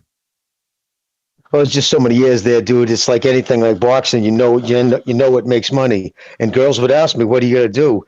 And tell them. And it's guys are simples. You know that real quick. Just look them in the eyes. I'm telling, simple as that. And they'll hand you half their wallet. Dumb motherfuckers. Jeez, there you go. But we should do it. Shit in there. There's some sad stories in there. Oh, yeah, Jimmy. If you should start a service where some of these youngins, they turn 18 or whatever, their first time going to a strip club, they should hire you so you go with them and you teach them how it works, man. You teach them the ropes. Otherwise, they, like you said, they get bamboozled there. Well, I'm the one who started Amateur Night. I just want to say that was my idea for him to start Amateur Night, and that turned real lucrative. Tuesday nights, Amateur Night. Winning girl gets $500. Wow. Man, we'd have seriously, girls would sign up. They have to be by 4 in the afternoon with 20 chicks. You'd have to only pick 10. But yeah, it was crazy. Got real successful. They did it years after I left too. Yeah. Wasn't that a storyline in Seinfeld? Anyway, we do gotta go. What's that, Gonzalo? What you got there? Dean? Sorry, that's Pete. Sorry. No, go ahead, Pete. What was that? All right, Pete muted himself. I'll show you off the air. All right. Well, listen, we gotta go. Thanks for everybody for joining us. Catch you later. Everybody that donated, everybody that jumped on the chat. Black Lomachenko. What about me? Don Ramon Champ, JumpTube, Eparokua, Black Chibi, Rafael Garza. Shout out to Rafael. Pugilism. Yo Daddy, what about me? Campos Vasquez, 1 Foot Out the Door. Shout out to 1 Foot. Rapax Trucking Company. Get these hands. The Quags was in there as well. I don't want a channel. Well, who doesn't? Black Lomachenko, Chazar, King Bucho was in there as well. Jaguar, shout out to Jaguar, and many more people to come. I'm sure, fellas. Thank you for joining us. We'll catch you on the next one. Take it easy. See you tomorrow. Open Lines Friday. Take it easy, fellas. Thanks for watching. I'm sorry, I don't mean to offend Hey, what happened to the Discord?